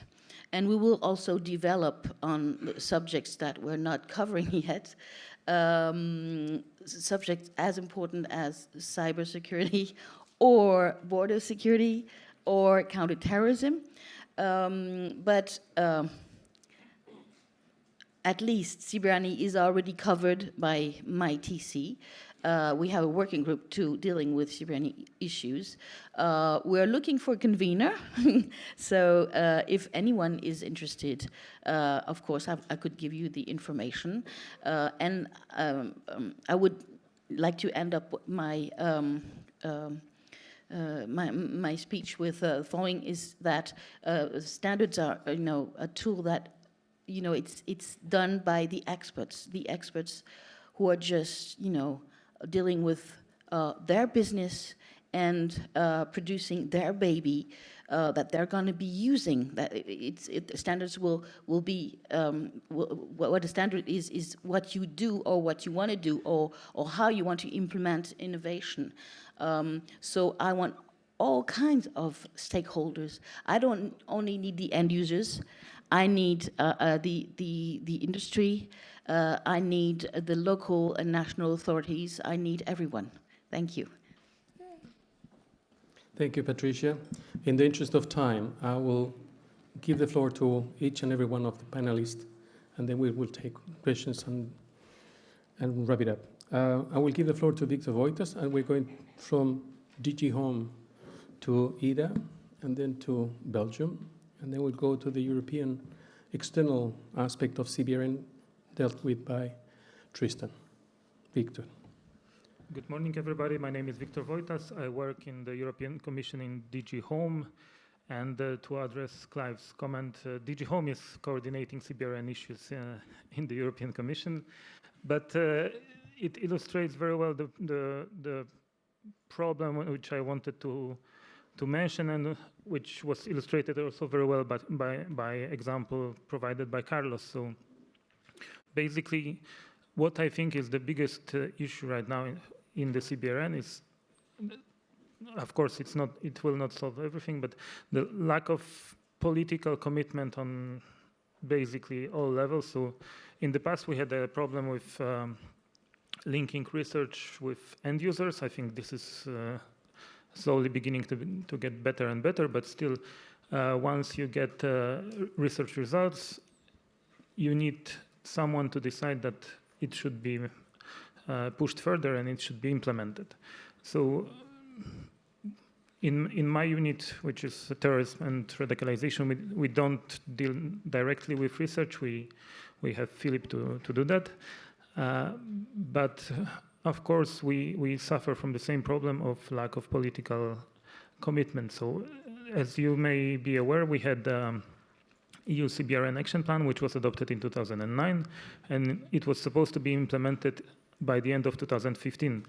Until today, we don't have any document which would replace this action plan.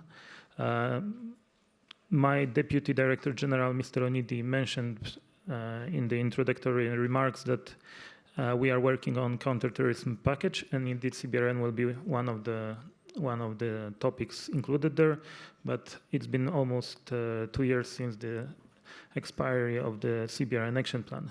So as long as there is no clear message from the top that CBRN is a priority, it's difficult at your level to do anything to improve drastically the situation. We have comments very often from member states that it would be easier for them if there would be some kind of incentive coming from the European level. So basically European Commission saying, look, member states, you should do something about it. But on the other hand, then we reply to them, look, for us it would be easier if member states could request, please, European Commission, do something about CBRN. So it's a vicious circle of lack of commitment from the highest level. Now, I don't have solution for that, so perhaps as just a policy analyst, I wanted to release my frustration here, but I think it's an actual problem, and of course there are a few member states where the situation is different. Perhaps, I don't know, colleagues from Sweden could confirm that the situation there is perhaps a little bit better than in other member states, but still it's a real issue, and it's very difficult to get to the top level with requests for funding, requests for projects, requests for more staff when it comes to CBRN, especially that it's a difficult topic. It's a complex topic. You have to talk to several people at the member state level, several ministries, in the Commission, to several DGs. So I think I will stop here. And if somebody has a good solution to my problem, I would be happy to hear that. Thank you. Thank you, Victor. European Defence Agency's frustrations. Well, thank you very much. My name is Shahzad Ali. I'm from the European Defence Agency. I will not share my frustrations. I think we're actually making some progress in a few areas, and there are still probably a lot of opportunities that we haven't captured yet. But first of all, dear Philippe, dear community of users, ladies and gentlemen, I'm very pleased to be here today, and thank you for the opportunity to sit as part of this roundtable. What I thought I would do was highlighting a few of the activities that we have ongoing now in the European Defence Agency. I'm not sure how familiar you are with EDA, which is the abbreviation I will be using for the rest of the presentation. So the European Commission, the European Defence Agency, and the European Space Agency aim at maximizing complementary and synergy of civilian security, space, and defense-related research activities. This synchronization of R&D investment takes place in the context of the European Framework Cooperation, familiar as EFC for most of you. Some of you may already be familiar with the joint investment program launched by the European Defence Agency, which resulted in 2 calls and 14 projects. This EDA program is overseen by a management committee, which includes a representative from each contributing member state and is chaired by the agency. In this management committee, we have 13 contributing members, meaning we have almost half of the agency or the EU member states participating in the management committee.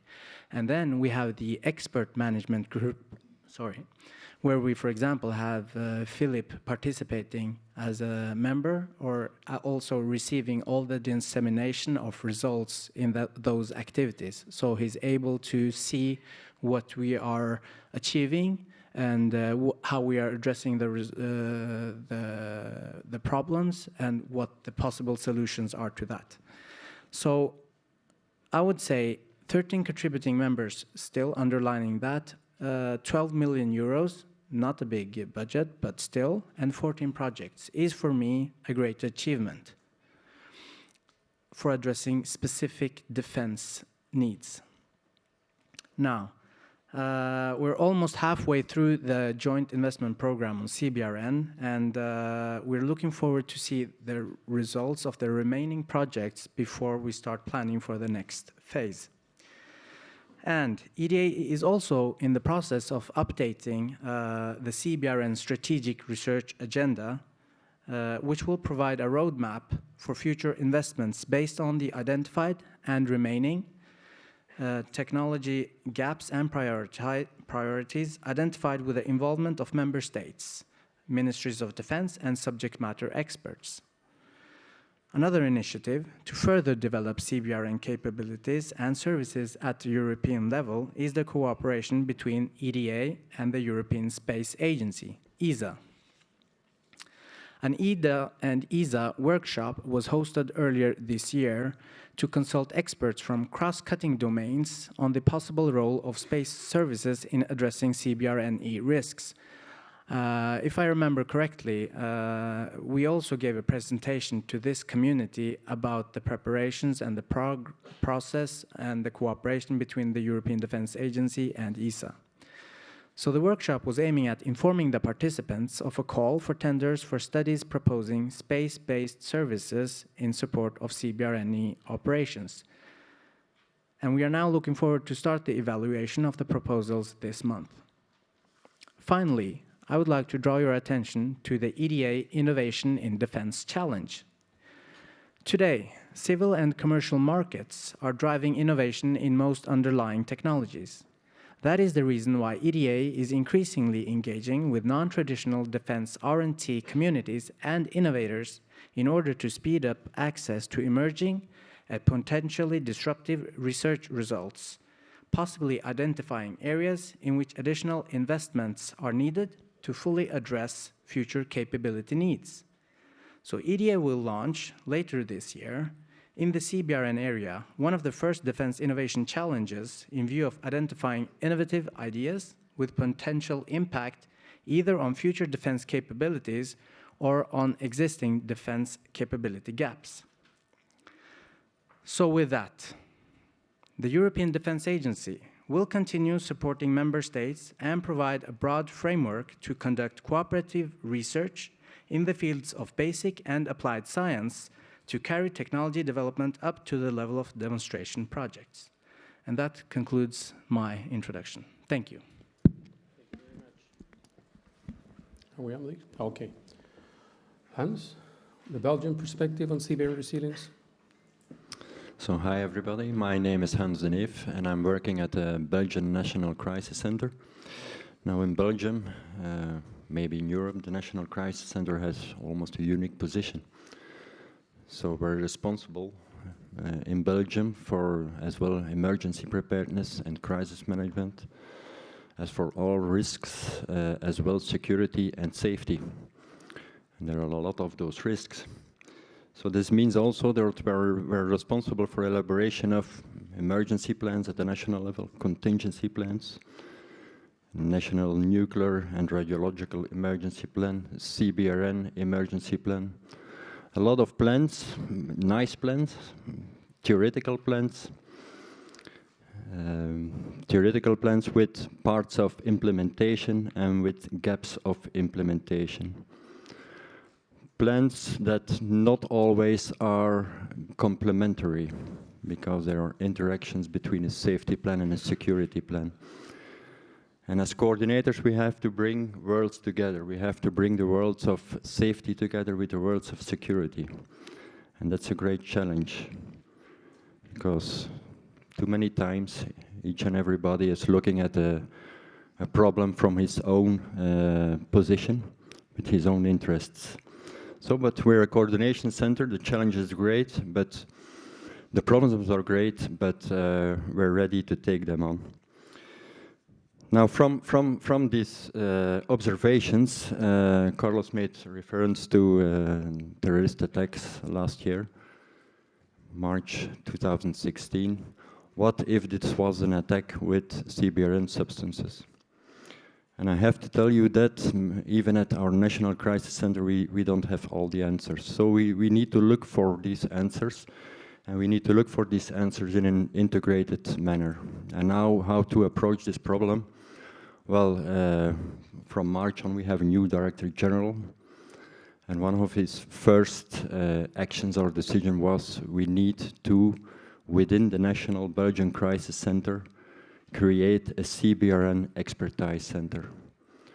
It's kind of a platform where practitioners, where experts, where developers, where training centers are on a daily basis in the same environment. Now, from these early observations, and so we determined for the moment four main goals for this CBRN expertise centers. Is of course first thing is to make more operational our existing emergency contingency plans. And within this operationalization, great attention has to go to training and formation. It's a major gap in preparation for emergency situation. It's a major gap, perhaps on a strategic level, but certainly on the level of the emergency workers. So first point of attention is formation, training and formation of emergency workers.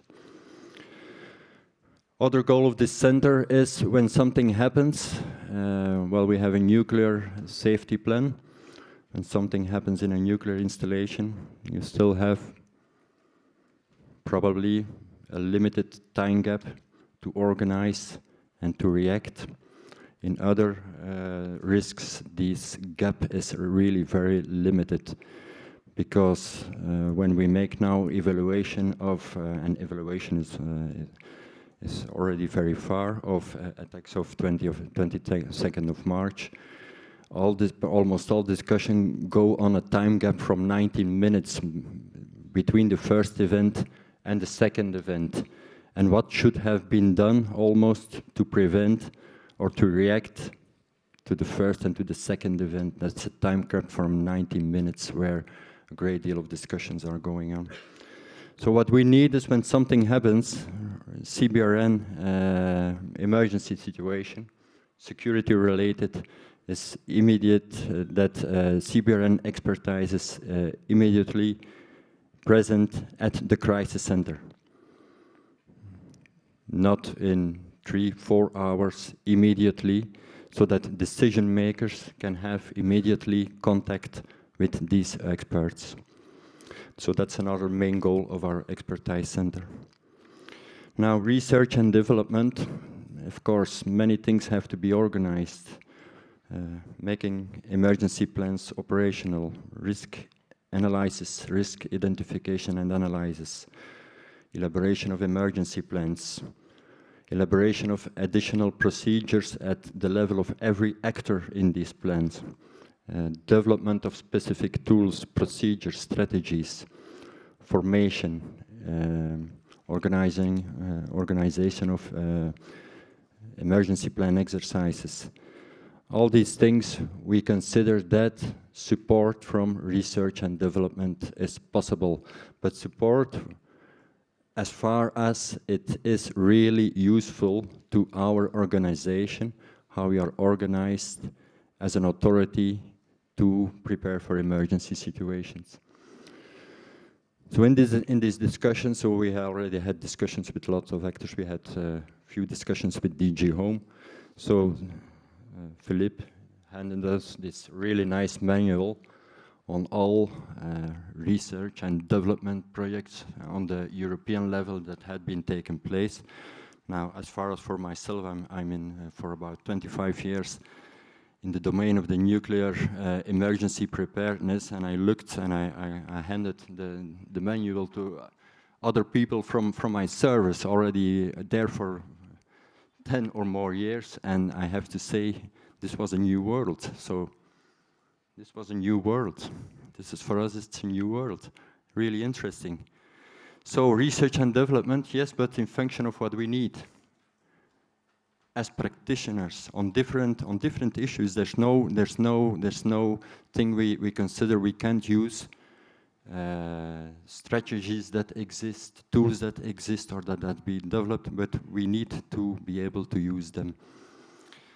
So not only research and development, but within the platform on a national level, but certainly there's a need for international collaboration.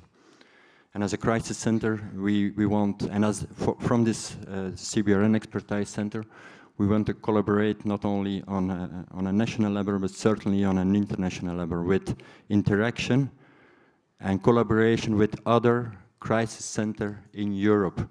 And as I said, in Belgium, responsibilities, security, safety are mainly on the national level within our national crisis center. We know that in other countries this is not organized in the same way. And so what we intend to do is to create a mapping from organizations all over Europe responsible for emergency preparedness and crisis management, as well for security, safety, CBRN, ERIS. That's one of the goals, one of the main goals we want to pursue. But not only collaboration between practice centers, crisis center, but also on the level of collaboration between training center, and there's already much going on. Project of e-notice. Other projects are going on. We will be glad to discover them piece by piece. So also on the level of research and development, we certainly want to pursue an international collaboration. I thank you. Thank you, Hans. Last but not least, Tristan? Thank you, Carlos. I am Tristan Simonard. I am in charge of the EU CBRN Centers of Excellence initiative, which operates worldwide in 60 partner countries to the EU. I'm glad to be here. I was not sure if my presence could be useful to this panel, but I realize that it is. I hope it is, and I believe that there are very strong concrete interactions between your community and the work we are carrying out outside the EU, and there are already some concrete examples that we could mention later. But first of all, I'd like to start with two statements. And the first one is that in terms of political landscape, the EU security and defense landscape is changing fast for the moment. And I see there very interesting opportunities for your community in the midterm, and I think you can play, an interesting role from that point of view. Second statement is that in terms of, at least, but even more in terms of international cooperation, for which I am working for the moment, and development, the new motto is that the EU is not anymore a traditional payer for cooperation development activities, but it's also willing to be a player. And this is a strong political message and instruction we received from the top in the last months and year, and I'm sure that it will have significant consequences on our work, on your work, whether it is at the industrial level, academic, political, and other. In terms of interaction between your community of users and the external network of the Centers of Excellence, which is now gathering, as I said, about 60 countries. Last week, Azerbaijan joined the initiative. Last month, Pakistan joined the initiative. We tried to develop a network of CBRN experts, and we tried to enhance the CBRN security and governance in the partner countries willing to do so, because it's fully voluntary and bottom-up. And in each country, in each partner country to this initiative, we have established with the country a national team of CBRN experts belonging to all kind of relevant CBRN ministries, covering not only accidental risk, but also natural risk and intentional risk. And this network today is operating, is working on a regional basis. We have 8 regional centers, and it delivers projects, trainings, field exercises, tabletop, etc. And the interesting point for you is that this is a strong EU contribution to the CBRN governance at the international level, very strong, because it's a unique network, and it's there to also to be open to the internal side. And we have strong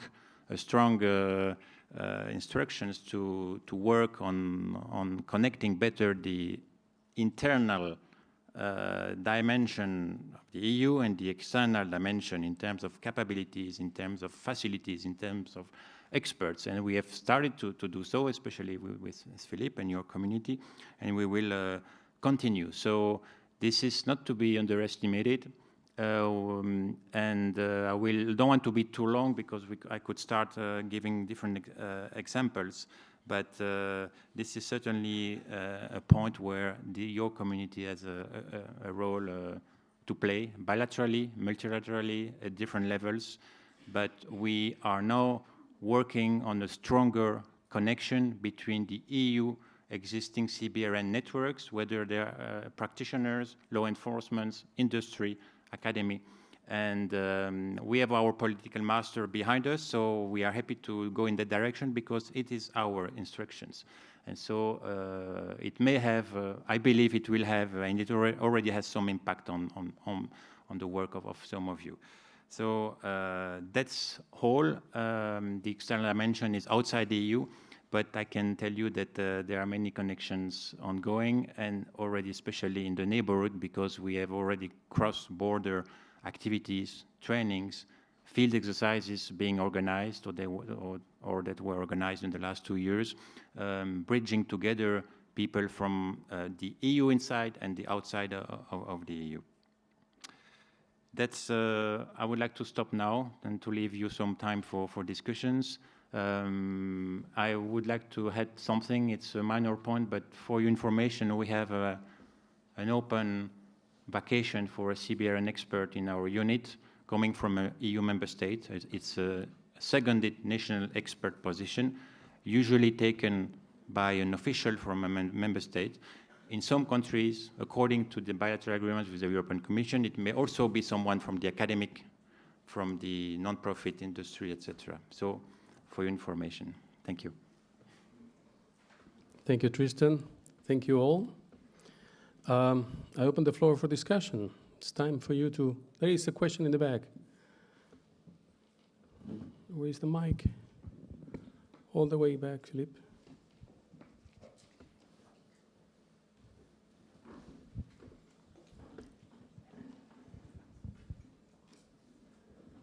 Thank you, Mr. Chair. I have 2 questions.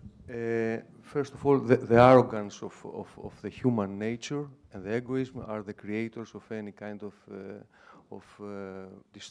disaster. So we see this in Japan, which they are almost perfect, and we have a very big problem with the nuclear station over there, which nobody speaks about, the radiation on the ocean, especially on the east coasts of the United States and Canada.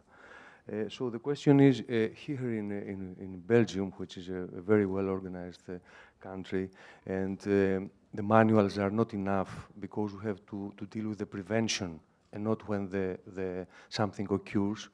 Lately, the Germans in Aachen, they are going to give the pills of iodium to 500,000 citizens because of the nuclear station over there. There are some questions which the lady from the European nuclear power stations last week, she responded to me that there is no problem. They have the United Nations certification, the Commission certification, that there is no problem. But the Germans, they are saying, and they are not allowed to inspect the power station, that there are 1,000 cracks on the core, on the steel core of the power station, because the power station, you know, it's Belgium thing, but in Europe, if something happens, it comes up to Turkey. It's very important for us to know exactly what's going on, because nobody gives an exact answer. The pills of iodium are very dangerous when there is no reason. When the Germans, which we respect all of them because of they are working properly and they are very careful, they are giving pills, it's something happening. The second question is, I have direct communication with Libya, with local cities, authorities, and as they have camp concentrations, these are what exactly they are, of immigrants from Africa over there, and these are being guarded by missionaries. They are telling me that between the people which are gathered over there, there are ISIS and other terrorists, guys, which they know them. But for their surprise, some of the local authorities, I don't want to be more specific, they are telling me that these guys, they are left to come to Europe. And there are some organizations which they are paying in indirect ways for their income. What are we going to do? Well, I would like you to focus on the Siberian resilience topic, because otherwise we are here until tomorrow, if you allow me. For the other questions, maybe you will have debate with the panelists over lunchtime, so that we can, because we have very little time. What do you want? You want to have everybody posing questions and then you ask the panelists to respond, or do they respond one by one? One by one. One Okay. by one. Yeah. Who are you asking the question, by the way?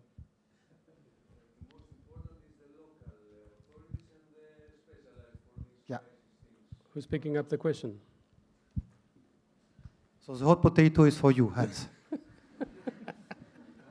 Hans? I'm not sure I got the question. So, okay, if it's about local authorities and how this maybe emergency situations, because I heard something about the cracks, so I make comparison with some issues that are going on with Belgian nuclear power plants. Of course, local authorities are part of what we call, on a national level, here in Belgium, we try to change mindsets about emergency preparedness. Because often we hear, yeah, for that type of risk you have a bottom-up approach, for that type of risk you have a top-down approach. So we're trying to change this in what's a very more useful word as an integrated approach. So this will mean that by risk you have to see what's the best authority to deal with it and how other authorities can sustain each other in a complementary way. Now, part of this system are, of course, local authorities, even for nuclear risk about nuclear power plants, where in Belgium it's so that decisions about countermeasures are taken on a national level. We don't exclude the local level, because in our coordination structures at the national levels, they are invited to be present in the evaluations of what is going on, but also in preparation of decision-making and in follow-up, and even to a certain degree, they have certain autonomy to take some measures themselves, for as far as they are prepared to inform the federal of the national authorities about them. Now, on safety issues, as I said, complementary collaboration between authorities, as we're talking for prevention. I heard something about the cracks in nuclear power plants. It's an issue for two of our reactors, one in Doel and one in Tihange. We have a safety authority in Belgium that's responsible to investigate these sorts of problem. And they have a large responsibility in this. And they're not working on their own, because they are working in an international framework with other regulators in other countries that make inspections in the Belgian nuclear power plants, and they are connected also with other people. So, as far as the National Crisis Center, and that's what we are, first mainly responsible for emergency preparedness and crisis management, this goes further where prevention stops, where prevention and the residual risk ends. So in our collaboration, of course, our regulatory authority is responsible and we are working on a daily basis with them. Thank you much. Oh, thank you very much, Hans. I would like actually to come back to this topic of the roundtable. This is, if you want to have more details, please speak with Hans at the. Yeah, but we are far from the roundtable topic. I'm sorry. I would like to come back to the issues which is Siberian resilience, supporting and coordination needs. And for the others, I would encourage you to speak with the panelists separately from the room. There are other questions to the panelists on the topics of the roundtable, please. There's an apparent blurring between the defense CBRN research and what I would call DG Home civil security CBRN research. Does DG Home and EDA work closely to work out research topics? And should we be linking to the EDA research projects and potentially the PADRA projects, which include CBRN, as part of the cluster?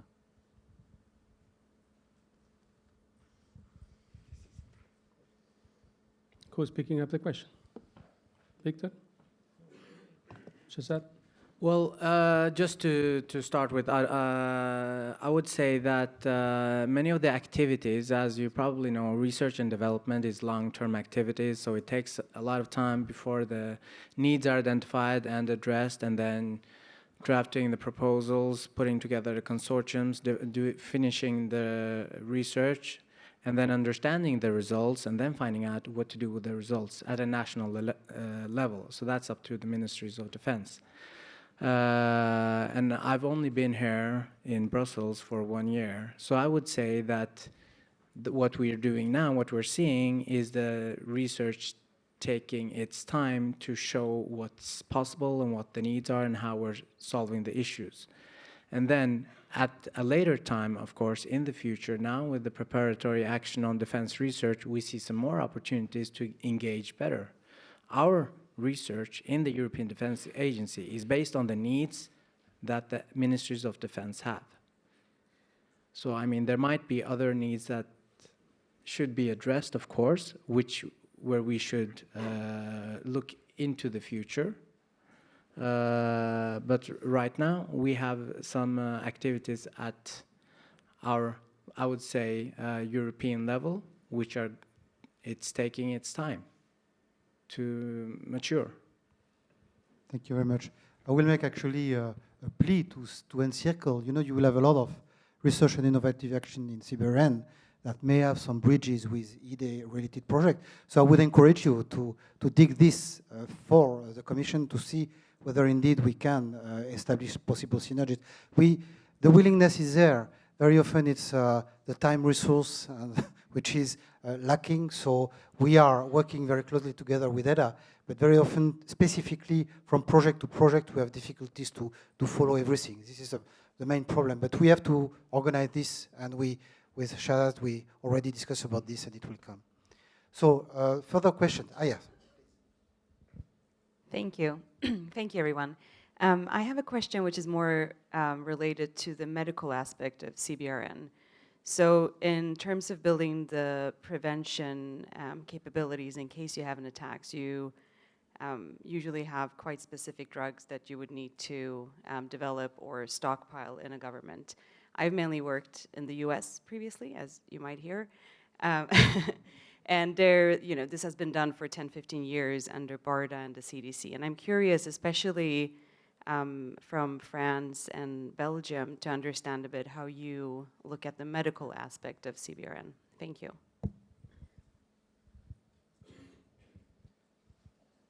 This is a vast question. That's quite an interesting question. So of course, preparation in Belgium, we have strategic structures, we have operational structures, and this preparation goes together with responsible services of the Department of Public Health, as well on a strategic as an operational level.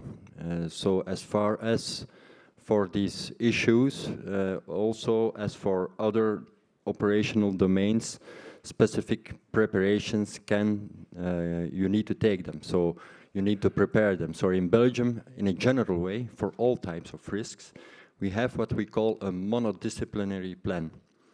This is the organization of, in Belgium, for example, for all medical aspects, this is one discipline that is organized to provide immediate actions, capacities in the medical field, and they have to organize themselves. They have them organize themselves for all types of risk within a greater structure. They have to organize themselves for a number of specific risks, and CBRN are one of these clusters of risks where there can be, or where it's perhaps it's necessary that some specific actions can be useful or needed. So, for example, we recently had a World Health Organization peer review. Part of this peer review was radiological emergencies. So what we did, what Department of Public Health did, they gave, for example, example of their organization, their capacities, their interactions, not with other discipline, in a multidisciplinary way. But mainly that's how we are organized, and that's mainly, it's a responsibility of the Department of Public Health, together with other organizations, and certainly those who coordinate those kind of initiatives, and of course, the National Crisis Center is involved in that. Mr. Chairman? Yes, well, I would like to... I just want to comment on that. I just finished... I can complement the answer, but I will give you the... Yes, please. Yes, of course, it's a whole chain. So, as my colleague said, hospitals are involved and just part of the process, and they're trained and equipped, and we do exercise. This is how we cope with situation. Of course, we have to take care of the victims, or potential victims, and this is part of the preparedness. So everybody's is already on board. We also do something specific in CENTEC 391, which is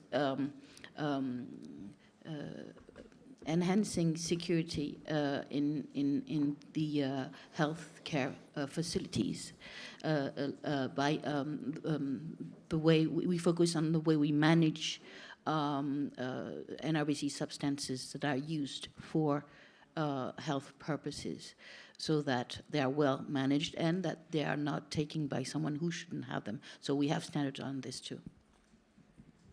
Thank you. Thank you, Patricia. We have 10 minutes before people start to enter into syncope due to starving. So please, if we have other comments, yeah, please, questions?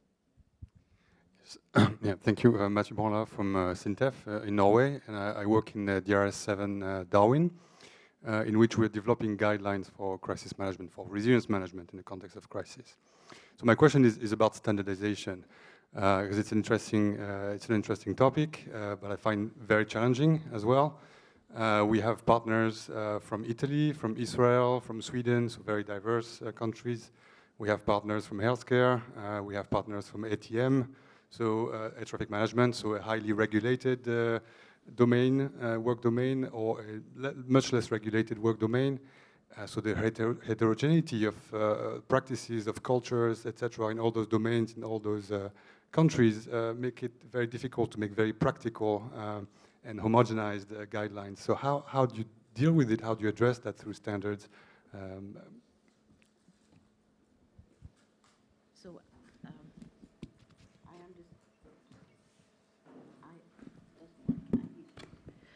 I understand that.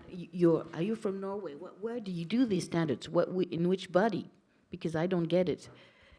It's part of a DRS7 project, financed by the European Commission. Yes. So the project is in the second year, and we're developing those guidelines for the European level.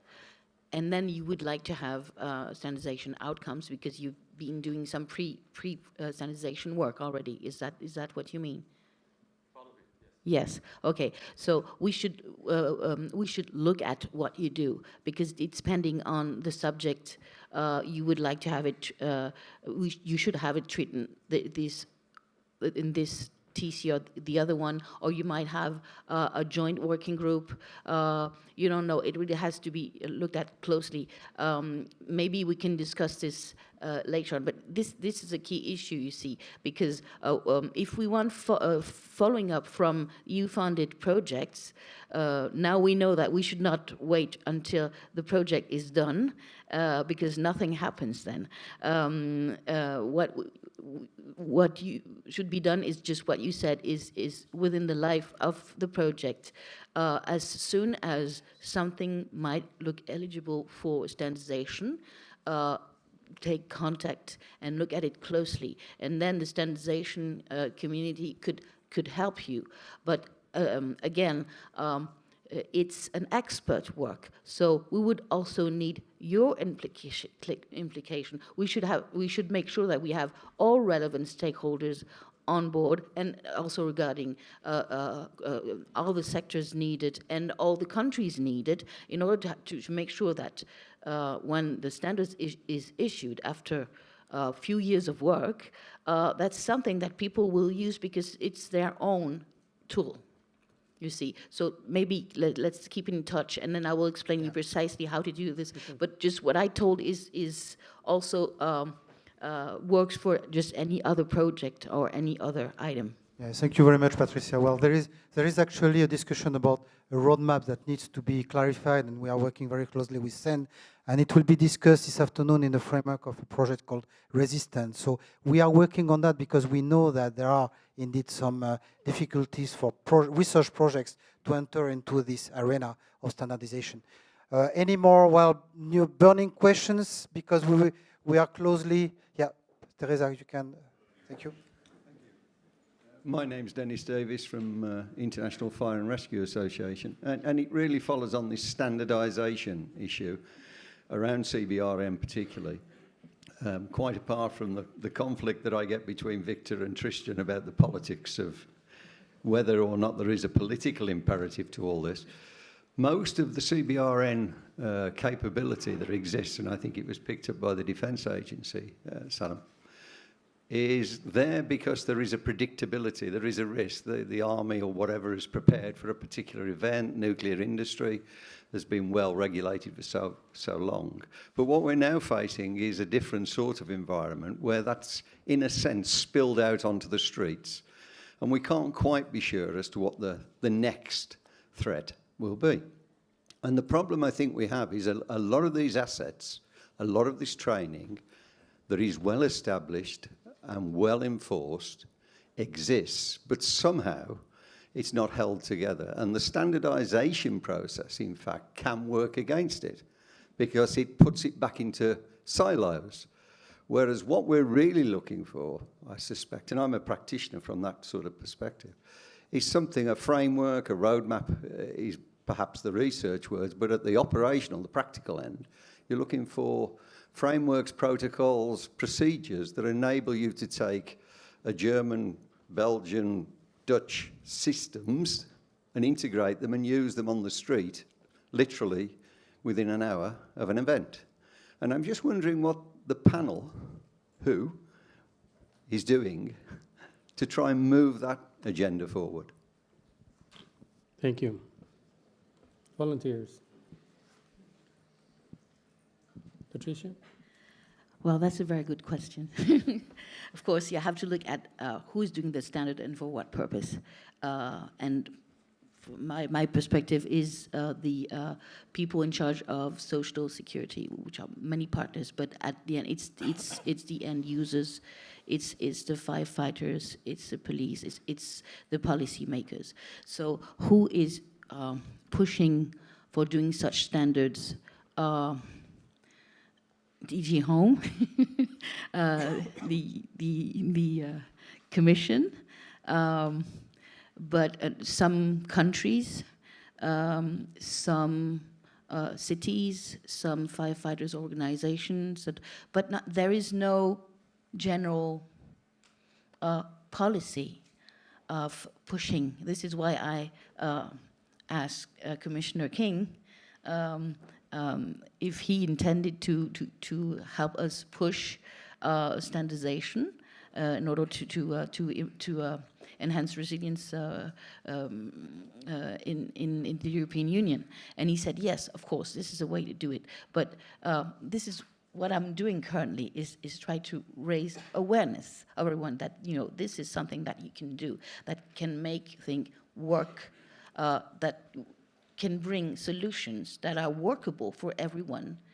And if we're clever enough, we won't lose anything. I understand your concern about standards make it more difficult. Yes, if you have too many standards and they're not relevant, and it makes sense. But if you just take it and you look at the situation, then you will, of course, regarding everybody's regulation, find the operational system that will allow everyone to work together. This is what we want to achieve, be able to work together in order to fulfill what our mission is.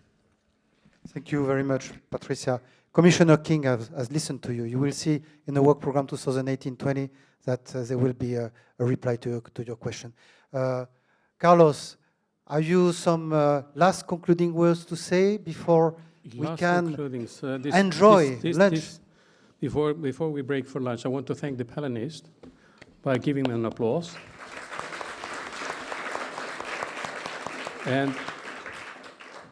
And I think this is a work in progress, and we are here, and this is going to be a 9th community of users, and we can keep this moving on in the right direction. I just want to point out that we have just finished the recommendation on CBRN stockpiles for Belgium through the Ministry of Health. So there are plans in place, and they're going to be deployed, and they're going to be organized. And this is just complementing the answer of Hans to your question. Thank you very much. I wish you a happy lunch. Don't drink too much because there is a very challenging sessions in the afternoon, and I look forward to seeing you again.